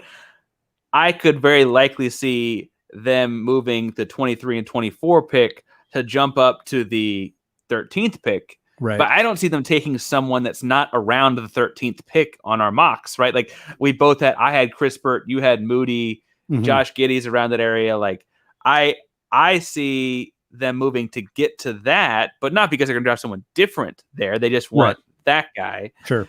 That's where I'm looking at it too. It's funny as we get to the back end of the championship contenders. I don't know that. I feel like we see a lot of projects here. I don't know that any of those not championship contenders are going to bite on the fodder and move back to take those guys either, right? Like if Milwaukee calls up, I mean, they'd have to throw players in, but if Milwaukee called up the Knicks and it's like, hey, we got to get to 21, the Knicks, unless they take some great start or something, are the Knicks really going to move back for that? Right. Yeah, no, it's tough. Anyway, I also, as we get to these championship contenders, Philadelphia was very good this year. I know that they went out kind of in a little bit of an embarrassing fashion in the playoffs. We talked about, does Ben Simmons get moved in the Golden State stuff? I think the other thing to think about here is that like Daryl Morey doesn't do the draft pick thing, right? Yeah. So this is Houston. Houston's got 3 first-round picks, all of which they acquired, or I guess they kept the number 2 pick because they sucked this year. It was supposed to be traded in the Russell Westbrook trade to Oklahoma City. It was just top 4 protected, right? Right. both of their other 2 picks were gained in the Rafael Stone era, right? Mm-hmm. And so Daryl Morey could very easily just say, Houston hadn't had a first-round draft pick since 2015. I don't see why Philadelphia would have one either. We got someone tuning in here late. Vince Gaming again coming in. Zayer Williams. I had Zayer Williams to the Knicks at 21. And he had him a little bit higher. One spot higher. Yeah, one spot higher. Yeah. Sorry, I had to scroll back up to Atlanta at 20. I think it's a risk-reward thing. That's really where I'm at on that. Anyway, if we dive into the second round, I think interesting. Thanks for the good segue there. Is second round to me is all risk-reward. I don't really care if you're the Knicks in the middle there, if you're the Bucks that just won it all, Brooklyn has competed to win it all, or if you're Cleveland and Orlando. The second round to me is a lot of swing for the fences type picks. Mm-hmm. As a Houston sports guy and as a Gonzaga fan, we both stuck with homers here from Milwaukee at 31. Yeah. You went Joel Ajayi out of Gonzaga. I went Quentin Grimes out of Houston. I'm sure we have fairly similar reasons, honestly. Mm-hmm. What is Milwaukee looking for? If you've just won the title, what are you looking for at this spot? I think you're looking for a guy who can contribute off the bench and do a little bit of everything, which is exactly why I picked Joel here. He was a somewhat polarizing prospect for a lot of. I saw people who really couldn't figure out how to judge him, and I think part of that is because he was the 4th best player on his team in college, which makes it seem like how are we talking about this guy even remotely in the first 40 picks, because he was, barely one of the top 5 players on his team. And when you look at his numbers, like there's no skill in the video, and there's nothing that shows up in the numbers that is like overwhelming. He's a good rebounder. He's a good rebounding guard. That's probably his standout trait, I guess, but he's just kind of good at everything and not great at anything. And I think for a team that doesn't need a guy they don't need a guy who's going to play a lot of minutes. They may not need Joel to play very minutes at all, but he's capable of hitting threes. He's capable of moving without the ball. He's capable of grabbing an offensive rebound as a guard. He's a decent passer. When you don't have a ton of holes and you can find a guy who can fill in a little bit of the gaps, that's perfect. And if you're picking 31st and that guy's available, great. That's interesting, because I was kind of thinking the same thing about Grimes. Yeah. Grimes is just kind of he's not going to do anything he's not supposed to do kind of guy to me. He's a long guard / wing. And he's the kind of guy that is a 7th, 8th, 9th man on a championship team to me. And I guess it's weird to say like you should draft a guy when that's probably a ceiling. But if you're Milwaukee, you're a championship contending team, right? Like that's what you want. Right. And Joel Ajayi, I have also going in the top 40. So I hope that that's not too crazy. But the 32nd pick, I had Day'Ron Sharpe. I think you had him at the end of the first. Yeah, you had him to Phoenix at the end of the first round. You have Josh Christopher, who, anyway, I really like Josh Christopher. So all I'll say about Day'Ron Sharpe is, as a backup center in New York, I think that's a big rebounder. I think the big thing to me there is that he matches in watching 25, 30 minutes of clips. And I think I saw North Carolina play twice on TV this year. He reminds me of a Tibbs guy. I just see him as a Thibodeau guy. And I don't know if Thibodeau lets him slide past this if he's available. I have Josh Christopher going 34th to the Oklahoma City Thunder. You have Josh Christopher going to New York here. I like him a lot, especially in the second round. I like him a lot. Talk to me about why you think he fits in New York. Again, he can score multiple ways. He's not a great 3-point shooter, which is something he'll probably need to work on to reach his potential, his highest level. But he can score in multiple different ways. He makes tough shots. He's got floater in his game. I saw him do a lot of that when I watched them play USC, and I watched them play Oregon a few times. And he's got defensive potential too. He's a well-built guy. He's a good athlete. Yeah, I think he's a guy who would go first round in a lot of other drafts. Most other drafts that I can remember following in some capacity, he's a guy who goes in the as high as early 20s in some drafts, definitely in the mid to late 20s. And if any team can get him in the second round, I think you're happy with what he's going to bring to the table. Yeah, I'll elaborate when I get to an Oklahoma City, but I really see him as a very similar guy. He's a scorer. He's a bucket getter right now. Yep. Orlando, you went JT Thor. I had him taken earlier. I went Miles McBride here. I believe you had Miles McBride earlier. Yep. Like, I think Yep. You had him to Utah. What's your thought process in Orlando taking a power forward? My thought process with Orlando is the same that it's always been about Orlando: is take super high upside guys. Like he's the best upside guy available right here. You could argue it's maybe BJ Boston, who I have going to OKC for the same reason. But I think Thor, he's very raw. His offensive skills may frankly not materialize. Like he's really raw on that end. I think, you compared him to Jay Crowder. My comp was Al-Farouq Aminu. Somewhat similar, of like defensive guy who is a bit of a mystery on offense. But for Orlando, like if he figures it out offensively, it's another one of those things where you're gonna be like, how the heck was this guy available at 33? And for the Magic, why not gamble on that guy? Yeah, and I guess Jay Crowder, I think he's to fill out a little bit more, but he's also young. Sure. I picked Miles McBride there because I think they'll get a guard at some point in the second round and try and move on from Fultz. Fultz's timeline all of a sudden looks not like theirs. But I think you had him taking guards earlier, right? I think that's fairly simple. You have Josh Primo to New Orleans. Where did I have New Orleans? I think I have Petrusev to New Orleans, actually. But I think there's a lot of mocks, if it's not yours, that I saw Petrusev to them later. Here's my deal on Petrusev to New Orleans, and then I want to hear why you have Primo going to New Orleans. I think Petrusev, weirdly, is a perfect complementary piece to Zion Williamson. Like I don't know, the intuitiveness I have about they both don't mind sharing the basketball. Petrusev is a stretch type of guy that gives Zion lane space, but Point Zion will also find him for those kickouts and running on. I just see them as a pair of guys that work very well together in the same front court.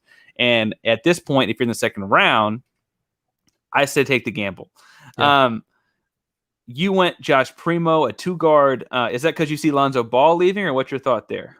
I think Primo's a shooter. He's a very, very, very good. He's a catch and shoot guy. He's a good stand-up shooter. He's really young, which maybe doesn't fit with what New Orleans is trying to do. I think he could play alongside Lonzo pretty well, but I think he could also be a guy who could potentially replace Lonzo if they end up wanting to move on from him. He's not a great ball handler. He might end up being more of a spot up shooter. But again, when you're picking in the early second round, if you can get a guy who can fill a role, that's fantastic. And he's going to fill a role as a shooter, even if the other stuff doesn't develop. I think that's fair. I have him going a little later. Yeah, as I look down my list.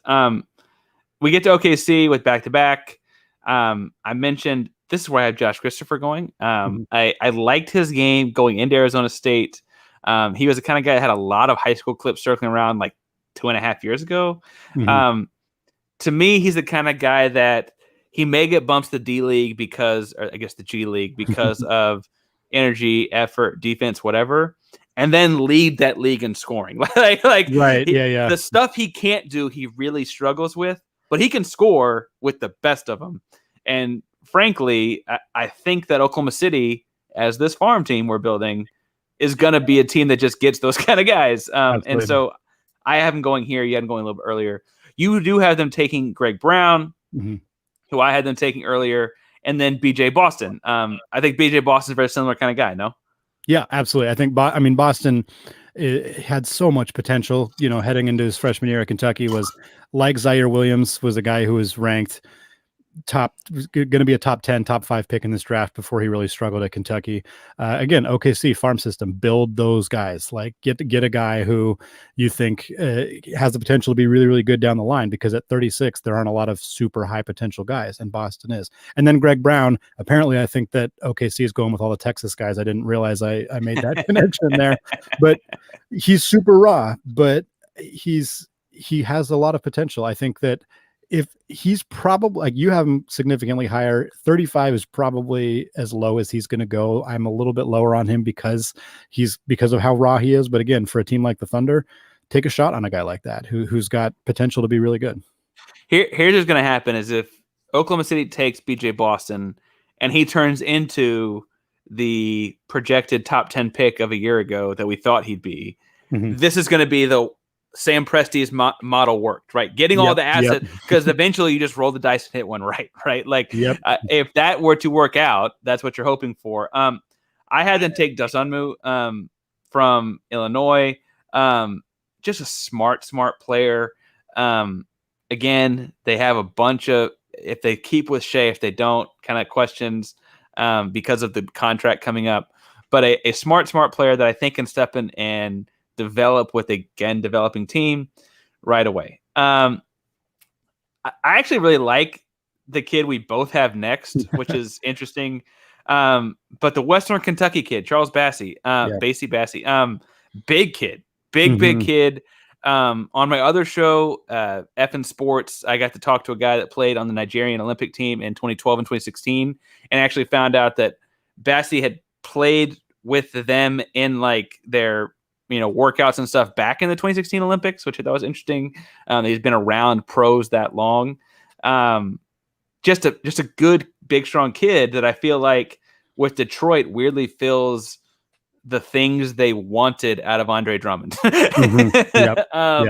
Is that where you saw him, or what did you see out of the Western Kentucky kid going to Detroit? Yeah, absolutely. He's a rim running guy. I think he's going to be a great rim runner. And with Cade Cunningham, that's just an awesome mix.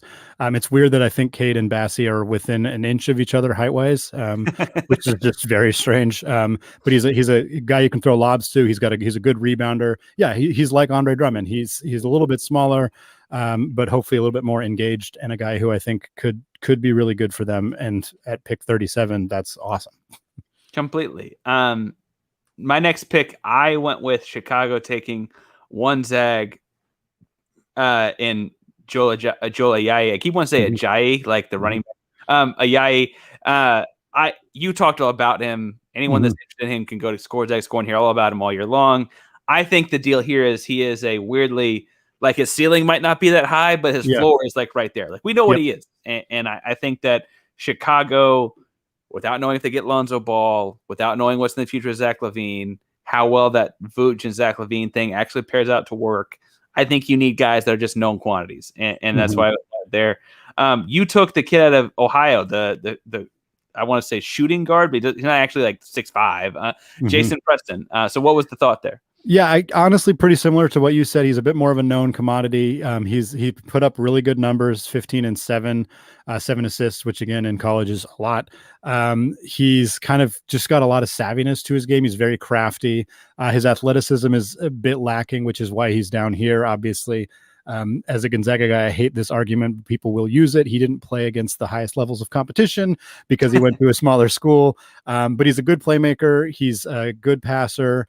He's a decent three-point shooter, and I think a guy that you can reasonably see filling out a bench right away. And for Chicago, just getting known quantities is their only pick in the draft. Just getting somebody who can help you out right away is important. Completely. We just went with different known quantities, I think. Yeah, exactly. Sacramento, I went with Kessler Edwards out of Pepperdine. Big, long guy, kind of a perimeter / corner player. You went with Filip Petrusev, and I got to hear, because I think it's funny, on my mock, I put Filip Petrusev earlier, kind of from Gonzaga. That's kind of where we all know him from, but he also played internationally this year. Talk me through why you think Petrusev is going to Sacramento here. Yeah, I think he's such an interesting case just because the skills he showed at Gonzaga were not the skills that he showed in Serbia when he went overseas. It was a great decision for him to leave, not just because he got to showcase different skills, which is probably the only reason he's being discussed as an NBA player at all, but also because it freed up Drew Timme for the Zags. It was kind of this great win-win situation. But Petrusev, he was a post. Like, he was a dig your heels in under the basket, like, widen your stance, catch the ball, and hit a bunny around the rim. That was what he was. And it led to him being a 17-8 guy as a sophomore and one of the best bigs in the country. But he left Gonzaga without a known outside shot, without any playmaking skills. Like, he didn't, and it's not that he didn't have those things. Clearly, he did have those things. He wasn't utilizing them at Gonzaga. And you can listen to my show if you're interested in this, but I have lots of thoughts about how Gonzaga's program is very, very good for winning college basketball games, but in some ways it's not great for developing NBA players, particularly bigs, which seems counterintuitive to the fact that Kelly Olynyk and Domantas Sabonis and Brandon Clark and Killian Tilly and Rui Hachimura were all from Gonzaga, but none of those guys shot threes in college. They're all doing it in the NBA. Drew Timmy's not going to shoot threes next year. We'll move on. But it's an interesting thing that hasn't really happened at Gonzaga. And for Petrusev, I don't know the emotional aspect of it. I don't know if he was frustrated or not, but he left because he wanted to showcase that skill to NBA scouts, and it worked. He did it. He was a very good outside shooter in Serbia. He was a playmaker. He did things that we didn't see him do at Gonzaga. And now, because he's showcased that back to the basket skill, and he showcased this other skill as a shooter, he's an NBA prospect. And so for me, Sacramento, I'm not sure that the fit is perfect there. Looking at their roster, they're pretty thin on bigs. It's not a huge area of success for them. I don't know how much Harrison Barnes is in their picture going forward. Bagley's a free agent after next season.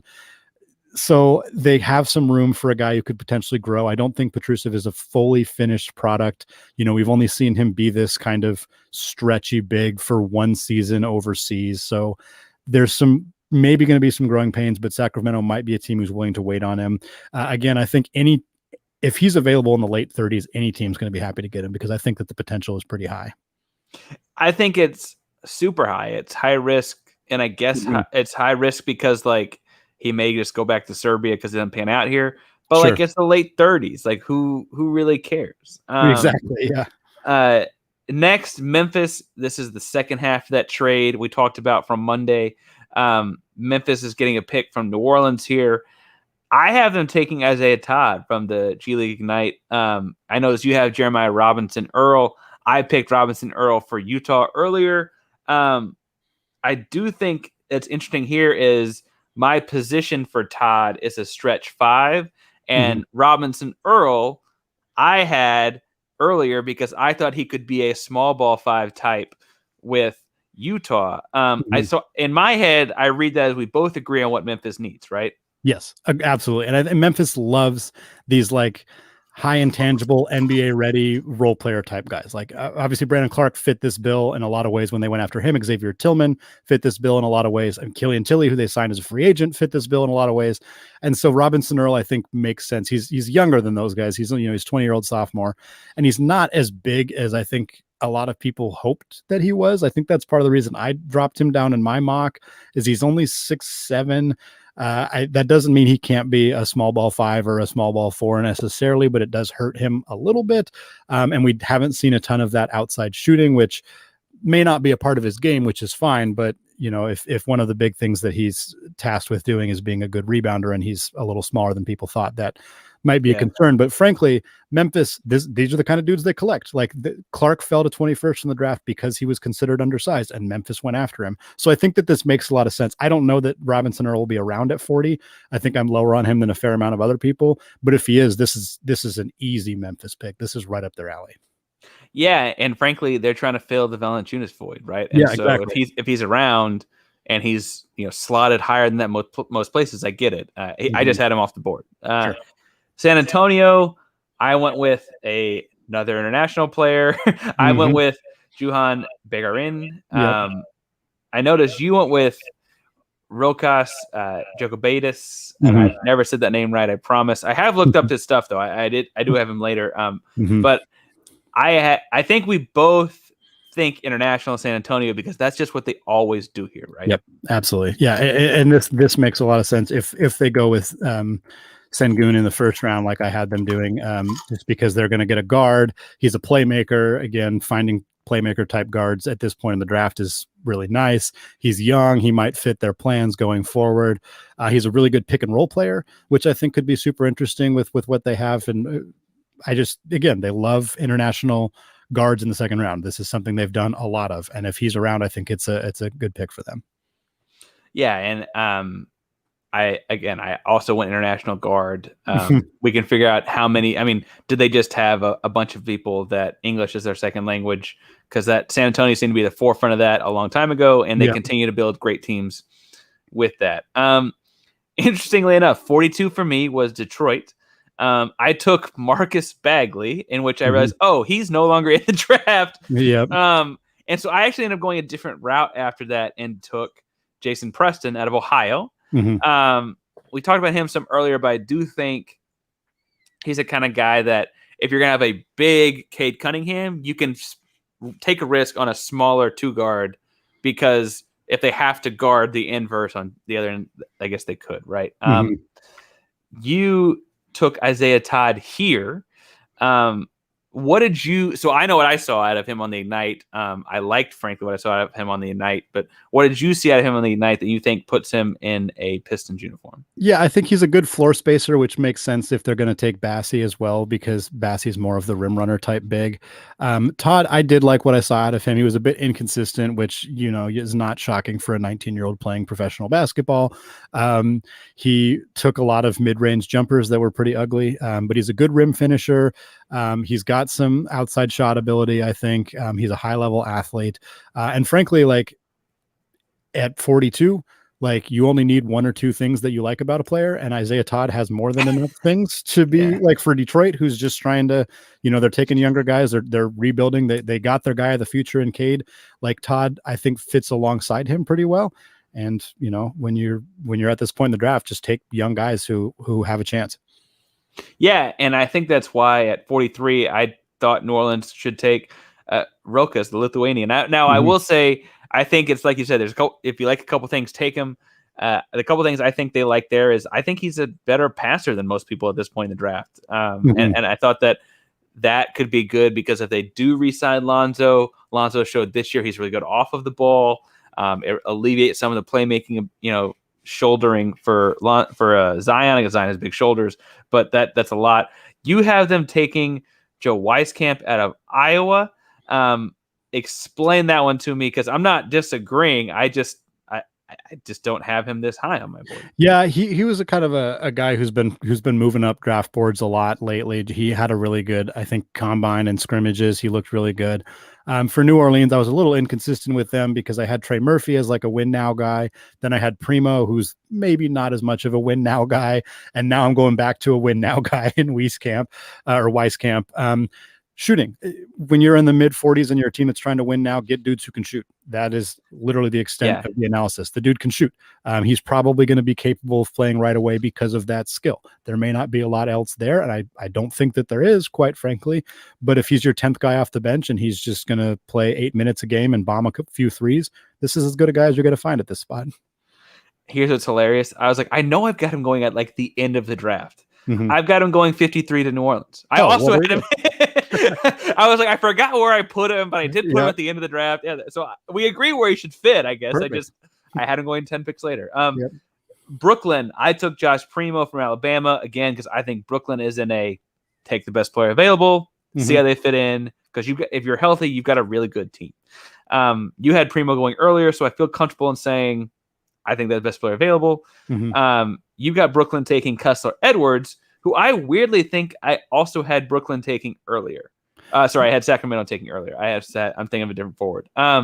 Kessler Edwards, Pepperdine, small school guy, but you're all about the small school guys. And I'm all about Pepperdine, man. They were in the WCC. Like I saw them a lot. I was surprised that I was not higher on Kessler Edwards than you, but he is a guy who's gotten a lot of attention because he's that 6'8" size. He's that 3-and-D type prototypical wing. He's got a lot of athleticism. His shooting got better throughout his time in college. I loved watching him play. I thought he was really good. His older brother played at Pepperdine too, and the Edwards brothers were just lethal against every team in the WCC except Gonzaga. They didn't give him too much trouble, but they were really, really good.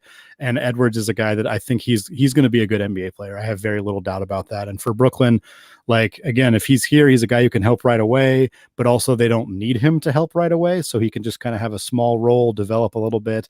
I think he's going to be really good. Yeah. No, I think he's also going to be good. I just thought he'd be good in Sacramento. Sacramento has messed up stuff before, so maybe it's better if he ends up in Brooklyn. Sure. As we go to Boston next, here's one thing that I think is really funny. So I put Boston picking Luka Garza because I think they need size. I also think there's a weird something about Luka Garza that fits in with the city of Boston. Yes. You took Austin Reeves, who weirdly shares that very similar look that I think fits in with the city of Boston. Very different position, very different everything else, but we both, I think, are on somewhere the same page there. I think they need size. I don't know if Tristan Thompson's a long-term answer. Daniel Tice, right, was on his way out. I think they're going big here for those kinds of reasons. So I just went with Luka Garza, size, rebounding. You know what you're getting, completely finished player. You went Austin Reeves, the guard out of Oklahoma. You say point, which I think is interesting. I might have had him as a 2 in my head, but I guess he's more of the size of a point. Tell me about Austin Reeves. Why do you have him here? Yeah, besides that one obvious visual reason. Yeah, well, we can move on from the visual reason. Although, yes, that was. I chuckled when I saw that you had Garza because I knew that was a factor. Yeah, I think obviously Boston moved on from Kemba Walker, and so we're looking at a team that they still have a fair amount of guards. Obviously, they have Peyton Pritchard and Carson Edwards, Marcus Smart. The future there is a little bit unclear. Obviously, Smart's only one more year on his contract. Reeves is he's a bucket getter. He's a really good scorer. I watched him up close, particularly when they played Gonzaga in the second round of the tournament. And he's got a lot of scoring ability. He's kind of he's not a tremendous shot creator, but he's good enough. He's got a good handle. He moves around. He actually does remind me a little bit of Pritchard. He's a bigger version of him. He's not quite as smooth of a passer, but there are some similarities that those two guys have. And maybe they don't want the exact same style player. Reeves is a few inches taller and probably plays a little bit more off the ball. But I think that they like, veteran guys, experienced guys. For lack of a better word, I know you'll chuckle because it's used often to describe Boston type players, but he's like a gritty player, like he has a lot of those intangibles. But I mean, like this does strike me as a fit if he's around at 45. No, I would say Luka Garza and Austin Reeves are both very gritty. I think that's exactly why Boston would want them. They're gym rats. Gym rats. Toronto's got 2 picks in a row. I think we're on the same page, kind of. So I went with BJ Boston because I think Masai will see this kind of as a thing, like, I can get that kid right? Mm-hmm. And frankly, this feels like the kind of pick that one of these 2 picks feels like the kind of pick that Masai will just be smarter than the rest of us. Like, he's a smart guy, right? Yeah. And so I have BJ Boston from Kentucky. Again, he might flame out, but like it's the 46th pick. Like Masai's good. You go Quentin Grimes. I'm assuming. So I took Quentin Grimes earlier to Milwaukee for what I assume is the same reasoning. Yeah, absolutely. If Grimes is available at 46, I think that's like, it would make the GM look smart, but I think a lot of teams would take him here. He's good. He's well-rounded. He's a good shooter. I think for Toronto, if they can add a player like this at this point in the draft, they'd be happy with it. And then their second pick, they go back-to-back at 46, 47. I have Marcella Silla from Senegal. I was impressed watching the guy's clips about, obviously it's clips, so like they're all good stuff, about his motor. Sure. Like, he never stops moving. That's the kind of thing I think Toronto takes on. I also would be remiss if I didn't point out that Masai likes the international thing. Yeah. He himself is from the continental Africa. Like, he's got those kind of connections. They've done the international thing before. Marcia is from Senegal. You've got them taking David Johnson from good old Louisville, Kentucky. Not quite the same, but what's your thought there? Yeah, again, Grimes and Johnson might be a bit redundant, and I'm not sure that Toronto keeps. Frankly, if Toronto keeps both these picks, they probably are going to go international with one of them. I think that's probably a fair bet on your part, not just because of the GM, but because you don't have a lot of roster space to keep 2 late second round guys. But Johnson, I think he's a playmaker. He's a good defensive player. His draft stock kind of suffered because Louisville didn't play very many games last year because they had all these COVID problems. I think he's a guy who's probably going to be better than wherever he ends up getting drafted. And then maybe one of those, like, Toronto's going to look really smart from taking him type of guys. But I don't know that they go with these 2 guys back to back because that is a bit redundant, but I think either one of them would make them look smart. Atlanta picks at 48. I've got a big guy from Seton Hall. You've got a big guy from Utah State. I think the redundant thing here is that they need some help with size. Yep. Is it because you see John Collins leaving, or because it's something they need? Yeah, I wouldn't be surprised if John Collins leaves, and I think this gives them a little bit of an option. We're also, again, in the late 40s, so teams aren't necessarily prioritizing positional needs as much as potential upside. Kita's a guy who he's very much a throwback center. He's, a big body. He's not a shooter. He's not a stretch guy in any stretch of the imagination, but he's a very good shot blocker. He's very, very long. He's very big. And again, if you have one intangible that could make you an NBA player and you're at the 48th pick, take a shot on that guy. Yeah, and I should say the name. I have them going with Sandro Mamu Kilashevi. I can't ever say that consecutively correctly. But again, he's a dunker spot guy, and he's really good at that. And so, do they take something that's really good at that? I have Brooklyn taking Queta from Utah State, and you have them taking Herbert Jones from Alabama. I don't know that I have Herbert Jones as a draft pick.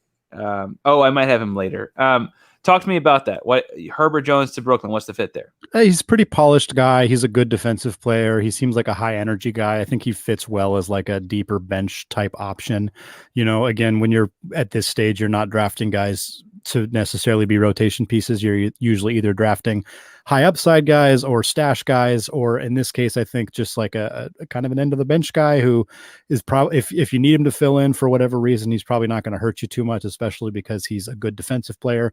I think guys who have proven themselves on that side of the floor probably should at least get the benefit of the doubt in the later rounds because it's easier to develop offensively, I think. I'm not sure he's going to be a great offensive player, but like a very poor man's Andre Roberson type wouldn't surprise me out of Jones. And at this point in the draft, like that's not a bad guy to get. Yeah, no, I get that. Philadelphia at 50.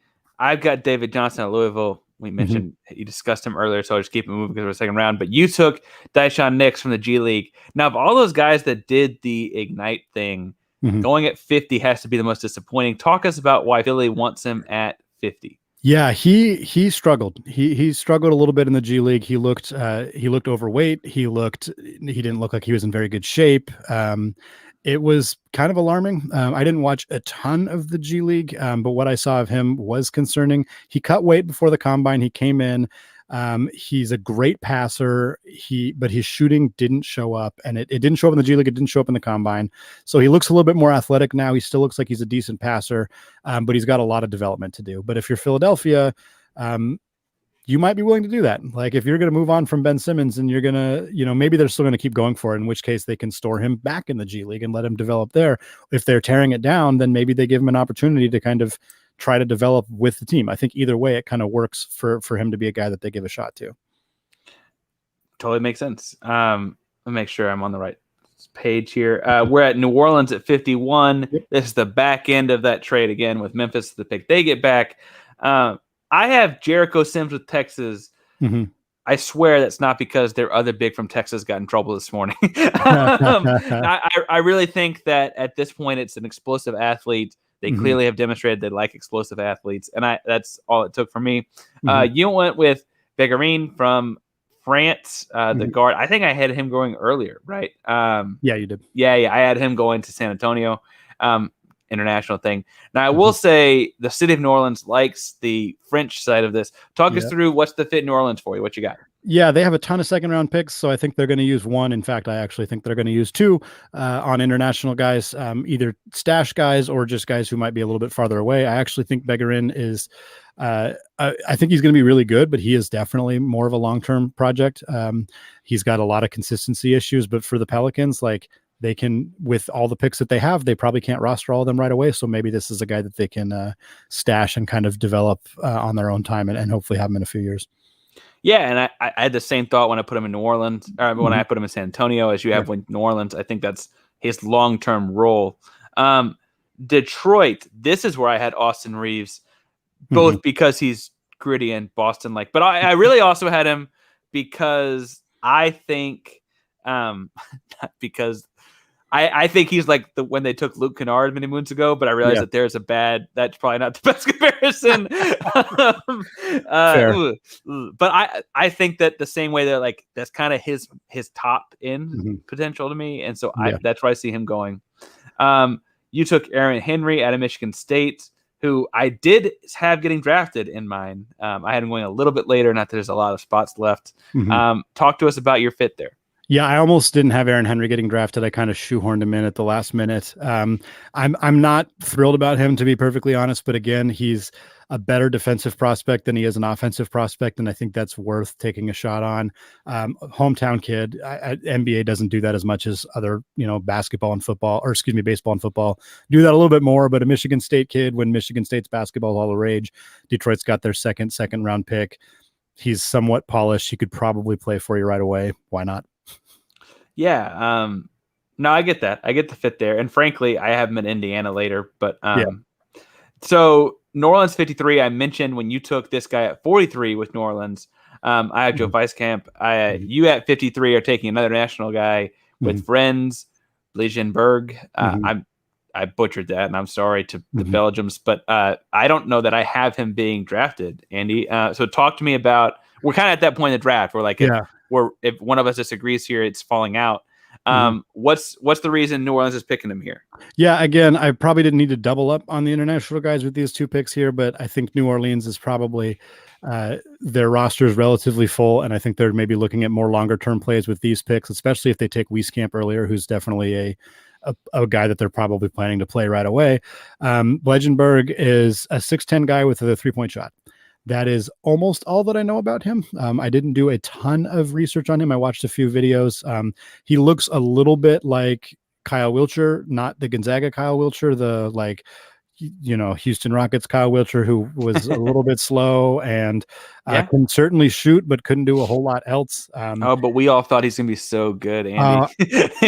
He's killing. He's playing in the Turkish league right now. He was like I'm not sure if he was the MVP or not. But he's like it circulated on Rockets Twitter. I promise. Oh yeah, yeah. We thought he was gonna be that for us, man. Yeah. I know, and maybe this guy will too. But for the Pelicans, again, take a shot on a guy who anybody who's 6'10" who can shoot threes consistently, whatever league they're playing in, you should at least give him a look.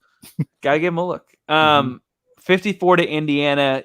You took Luka Garza because he's gritty and Indiana likes grit. No, I took Chris Smith, who I guess I put fundamental and not gritty, and because he's not this kind of gritty. But I think we're on the same page there as far as it feels like a known quantity. Yeah, it feels like Carlisle is going to want someone that just does their job. Yeah, I got Chris Smith out of UCLA doing that. Luka Garza does that, a little bit different job, but the same kind of thing, right? Yeah, absolutely. Garza, he cut some weight. He looked pretty good in the combine. I think he moved himself from a borderline draft pick to, I still have him at 54, so obviously that's somewhat borderline, but I think he did enough to make himself look like an NBA player, and a team like Indiana should give him a look here. I took Raekwon Gray at my next pick for Oklahoma City. Now, I like this guy a lot. I think this is the kind of guy Oklahoma City takes here and just G Leagues him for a while, and he comes back in a couple years like, oh my God, he was into the second round pick. So Raekwon Gray is a very heavy set kid from Florida State. Sure. And the deal is he's super crafty and explosive, not in the Zion kind of way for a guy that size, but he just kind of is a little bit out of shape still, and he's working through it, a college age kid. And so I just feel like Oklahoma City, we keep talking about this farm system thing, will just say let's see what it looks like when he takes off that 20-pound weight vest, right? Get him on a pro nutrition program, get him in a pro workout facility, and those kind of things. You got them taking David Duke out of Providence.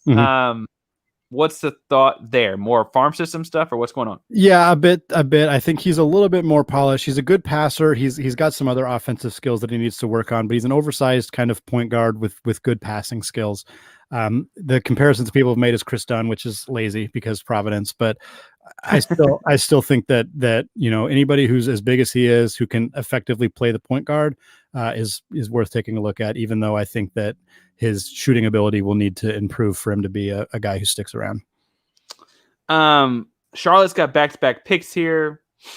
I go with Marcus Garrett and Sam Hauser. I feel like they're looking for a guy that can be off of LaMelo. And so I just, again, throw the dice, see if one of those guys fits.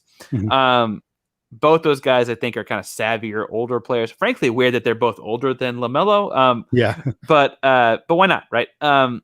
You've got them taking EJ Onu, and John Petty. Again, we're at the end of the second round, but walk us through your thoughts there. Yeah, Onu is a D3 guy, or no, he's an NAIA guy. I think, Shawnee State, wherever that is. He's got a 7'8" wingspan, and he shot 40% from three. I don't really care what level you do that at. That's interesting. Like, that is worth paying some level of attention to. So for Charlotte, like, why not? And then John Petty, similar to what you said, he can play off the ball from LaMelo. He's a good 3-point shooter. He doesn't do a whole lot else. He's not a passer. He's not a playmaker, but he's a shooter. And, you know, those guys get paid in the NBA. So why not take a guy who has that one skill, even if he's not doing anything else? Did Google it. Shawnee State is an NAIA because it was a Division III thing. I was about to flip out that I missed it. No, but yeah, I think the deal here is that finding risk at this point is the right way to go. Yep. I don't know if I should be offended or not that your risk at the next pick is New York taking Jericho Sims. I like Jericho. I just wish he had more upside. I took DeJon Jarreau because, frankly, I just want the kid to get drafted. I like him a lot out of Houston. Big, tough, long guy with a great heart for basketball. You took Jericho Sims, who's a much better athlete. Are we both on the same page that they just need someone to kind of do the tough guy stuff? Yeah, Sims is a hyper athlete. He's way too raw for a guy who's 22 years old. But honestly, like, again, it's pick 58. Dude's super athletic. Give him a shot. Yeah, he was hitting his chin on the rim, like in the Clutch Sports thing, which was a weird deal. I think what's interesting is, so you took Sam Hauser at pick 59 with Virginia, or from Virginia going to Brooklyn. I took Makur. Now, again, this is me thinking Brooklyn is so good that when they're all healthy, why would they need to worry about anything? Like, just keep rolling dice. The truth is, we've said Brooklyn's name several times. They could throw all these picks at someone else and get a guy that can actually help them, probably, right? What was your thought on Hauser going? I had him being off of LaMelo. Do you have him being off of Kyrie and Harden, or is it just, do you think he can, what's the thought there? Yeah, I think Brooklyn has 3 picks past 44, 49, and 59. I'd be pretty surprised if they use all 3 of them. And if they do, I'd be pretty surprised if they draft players that they're expecting to play right away. Whereas Hauser is a guy who, if he's around at 59, he's 6'8" and can shoot threes. Like, that's appealing. He's more of a veteran guy. Again, they may not have the roster space for all of these second round picks, and they may have to do some consolidating in some way. But I think Hauser's got the clear potential to be an NBA player, and might as well, you know, give a look to a guy like that at this point. And in the same vein, I've got Indiana taking Aaron Henry from Michigan State as the Mr. Irrelevant final pick in the draft. You've got Colby Ross out of Pepperdine. Now, that would have to be, you talk about how many times has Gonzaga had 4 guys in the draft. How many times has Pepperdine had 2 guys in the draft? I would imagine 0. So walk us through this guy that I imagine most people listening don't know a lot about. Yeah, so it's a little bit like what you said of really wanting the guy to get drafted. Ross has showed up on some boards. It's not like this is completely out of left field. He's extremely, extremely talented. His numbers at Pepperdine are extraordinary. I'll tell you this, the list of players who've put up 19 points and 7 assists for multiple seasons in college, I think it was like 5 or 6. And it was, yeah, I remember exactly how many it was. But the only player recently to do it twice was JJ Barea. And then Kay Felder was another guy who I think had done it once. And Ross kind of fits that, like, very undersized but highly productive player. And I should clarify, Ross did it 3 times. So Barea did it twice. Ross did it 3 times. He averaged over 19 points and over 7 assists. That's insane. Like, that is really, really highly productive. Now, he's very small. His shooting is good, but a little bit inconsistent. He's a very creative scorer, and he frustrated the hell out of Gonzaga because he was so good at getting to the free throw line. He was good at getting underneath guys and drawing contact that way. He's got a good step back game. He's got a lot of creativity offensively. His size is going to be the significant factor. Like it will limit his ability to be a high level NBA player just because he's not big enough. He's going to struggle defensively, but he's hyper productive. He's one of the best players in WCC history, the best player in Pepperdine history. He has all of their records, like all of them. So he's a guy I really, really enjoyed watching, and I think he should get a look in the NBA, but he has some severe limitations. But at pick 60 for Indiana, I think it's more likely that he ends up being a undrafted guy who you all of a sudden see score 17 points in a summer league game, and you're like, who the hell is that? That's kind of what I think Colby Ross is going to be. But I would love to see him get right at the end of the draft. I think it'd be really cool. Well, and it's just cool to hear your name called. I know that there's actually probably an argument that it's better to go undrafted at that point because you get some say in where you go. And I think that's a valid argument because you can pick the team that you think you fit best, as opposed to just having to go to whomever. But there's something about hearing your name getting called that's a lifelong dream. As we wrapped up the draft, right? That's 1 through 60. Talk to me about, before we move on and call it a night, one second round pick, because these second round picks don't hit very often, right? Is there one second round pick off of your board that you're like, if that guy ends up there, that could really work? Ooh, I like that question. Let's see. Flipping through real quick. I think Quentin Grimes in Toronto is really good. It's easy to pick Toronto because we spent so long talking about their development program and just how good they are at developing guys. But I think Grimes has the potential to actually be somebody who really pops. And then BJ Boston, we talked about him a handful of times. He oozes potential. And he's this difference between his ceiling and floor is probably the biggest in this entire draft.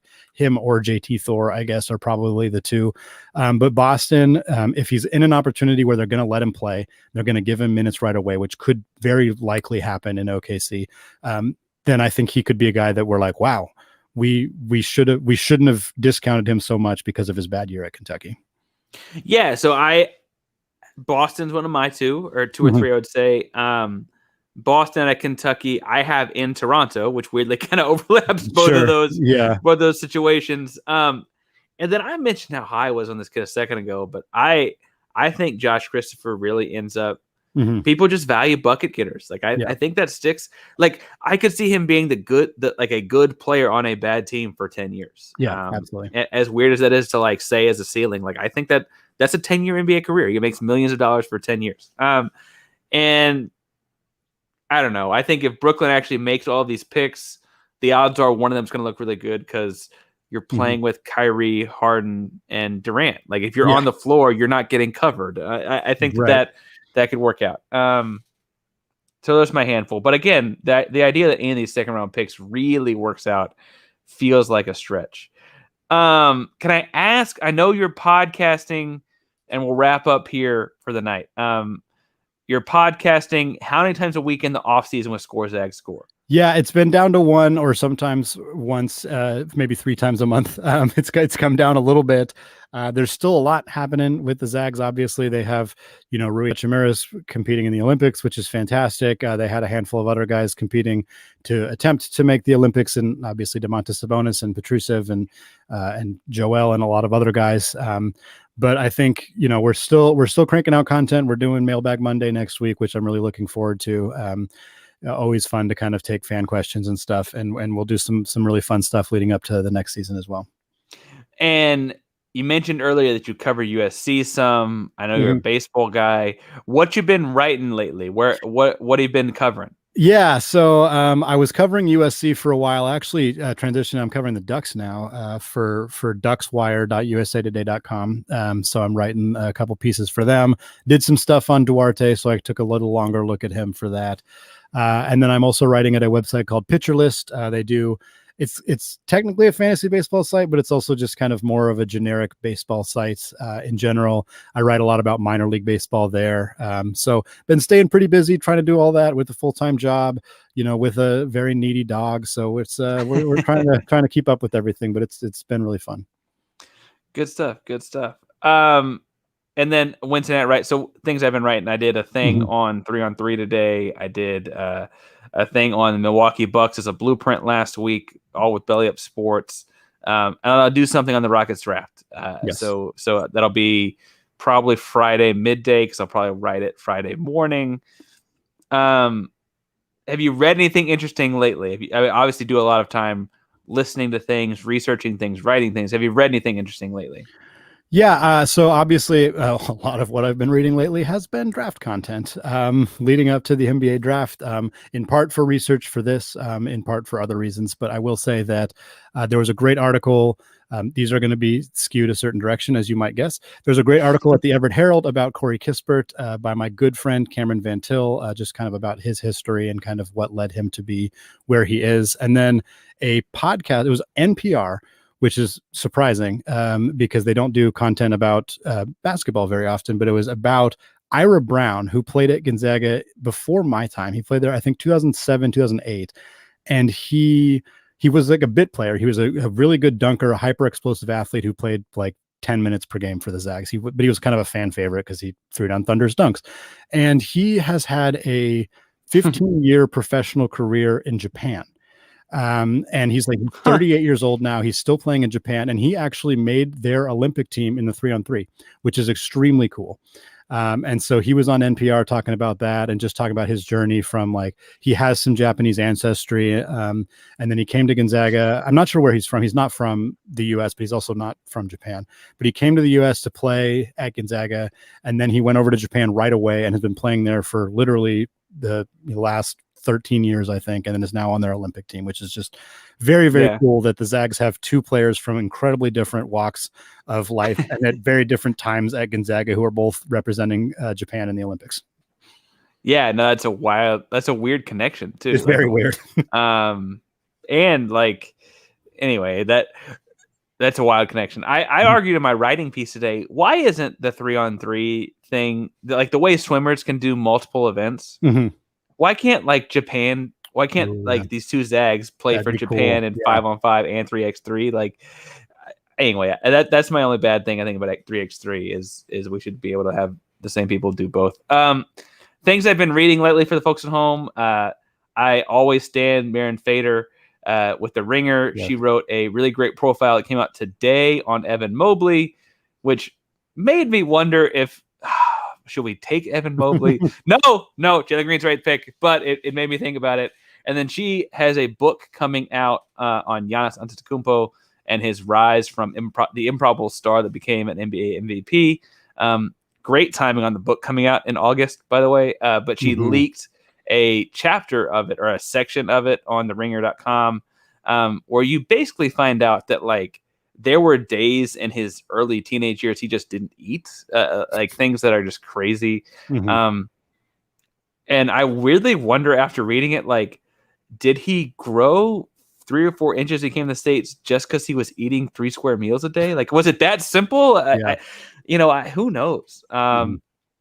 And other things I read, anything, I don't know how much of college football you're following or this conference realignment thing, anything the Athletic has put out about the Big 12 stuff and Texas OU and the SEC, I've read and laughed because if you're from the South, all these different personalities are exactly what, like, Texas A&M being really upset about Texas coming to the SEC is really funny. Oklahoma State being really upset that Oklahoma's leaving is really funny. Like, it all just fits really, really well. And then everyone in the SEC being like, Texas is bringing Texas money and we get to beat them every year. Yeah, bring it on. Like this whole thing is really, really funny. So I support the Athletics writing and all that. But I've been doing a lot of listening because I've been, frankly, in teacher in the summer errand mode. And it's easier to do that while listening than while reading. And because I've been ready for the draft, I've really been following, like, Locked On with Chad Ford and their draft coverage stuff. Chad Ford's okay. I like Tony Jones. I don't know if you listen to Tony Jones, and Tony Jones is a guest on that, but Tony Jones is really fun to listen to. And that's my spiel for things I've been writing, reading, and listening to. Andy, you talked about your podcast. You talked about stuff you've been writing. Where are the best places to find you? Yeah, so you can find the podcast on Twitter, Instagram, Facebook at ScoreZagsScore. Very easy to find there. You can find me on Twitter at Andy Patton, PNW. Of course, all of the podcasts are also available on Belly Up Sports. So you can go there and you can find my podcast, obviously everything Parker does as well. So, yeah. Yeah, Scores Scores a great listen when you're trying to do research on Gonzaga. I promise. That's actually when I started. I was like, I listened to a few episodes of that for one of my other shows, and I was like, oh, I got to have this guy on the basketball show because he knows like a lot about Gonzaga basketball. And then you actually know a lot more about college basketball. We've learned as we've done this whole thing. Every year, I think I need to watch more college basketball when I get prepared for the draft, and I watched a lot this year. I still feel like there's more to be watched. A lot of teams. Yeah. My weekly audio only show is FN Sports. Comes out Mondays, usually, sometimes Tuesdays. It's on all your audio platforms. It's teacher like myself, grading sports, doing sports. Last week we had a history lesson with special substitute teacher named Champ Oguchi, who played for the Nigerian national team in the 2012 and 2016 Olympics. He walks us through the growth of Nigerian basketball and how that program went from a team that lost the United States by 80 points to a team that beat the United States in an exhibition game. And that's a fun show every week on Mondays. I think this upcoming Monday, we're going to look at a college football preview. Obviously, all my writing stuff, I pretty much keep to bellyupsports.com. You can find all that stuff on my Belly Up page. I also tweet all of this and post all of this on my personal Twitter and Instagram page. That's at Painsworth512. As you can see this on the screen, that's at PAINSWORTH512. If you listen to this show, you've obviously found it. But if you're looking for us on social media, all the handles on Twitter and Instagram are at midweek, midrange. We are brought to you by Yeti and Belly Up. There wasn't a whole lot of Yeti plugs tonight. There's a lot of draft talk. I think that's all I got after a long pre-draft episode. Anyways, thank you, Andy, for coming on tonight and taking a lot of time to talk basketball draft.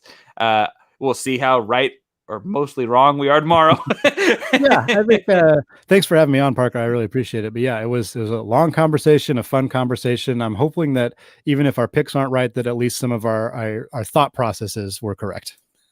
Yeah, it's gonna be really awkward when like Golden State trades up to get Kuminga or something. Anyway, yeah, it's gonna be super weird. Gonna throw the whole thing off. Anyway, but that's the midweek mid range for this week. Thank y'all for pulling up. Take care. Bye.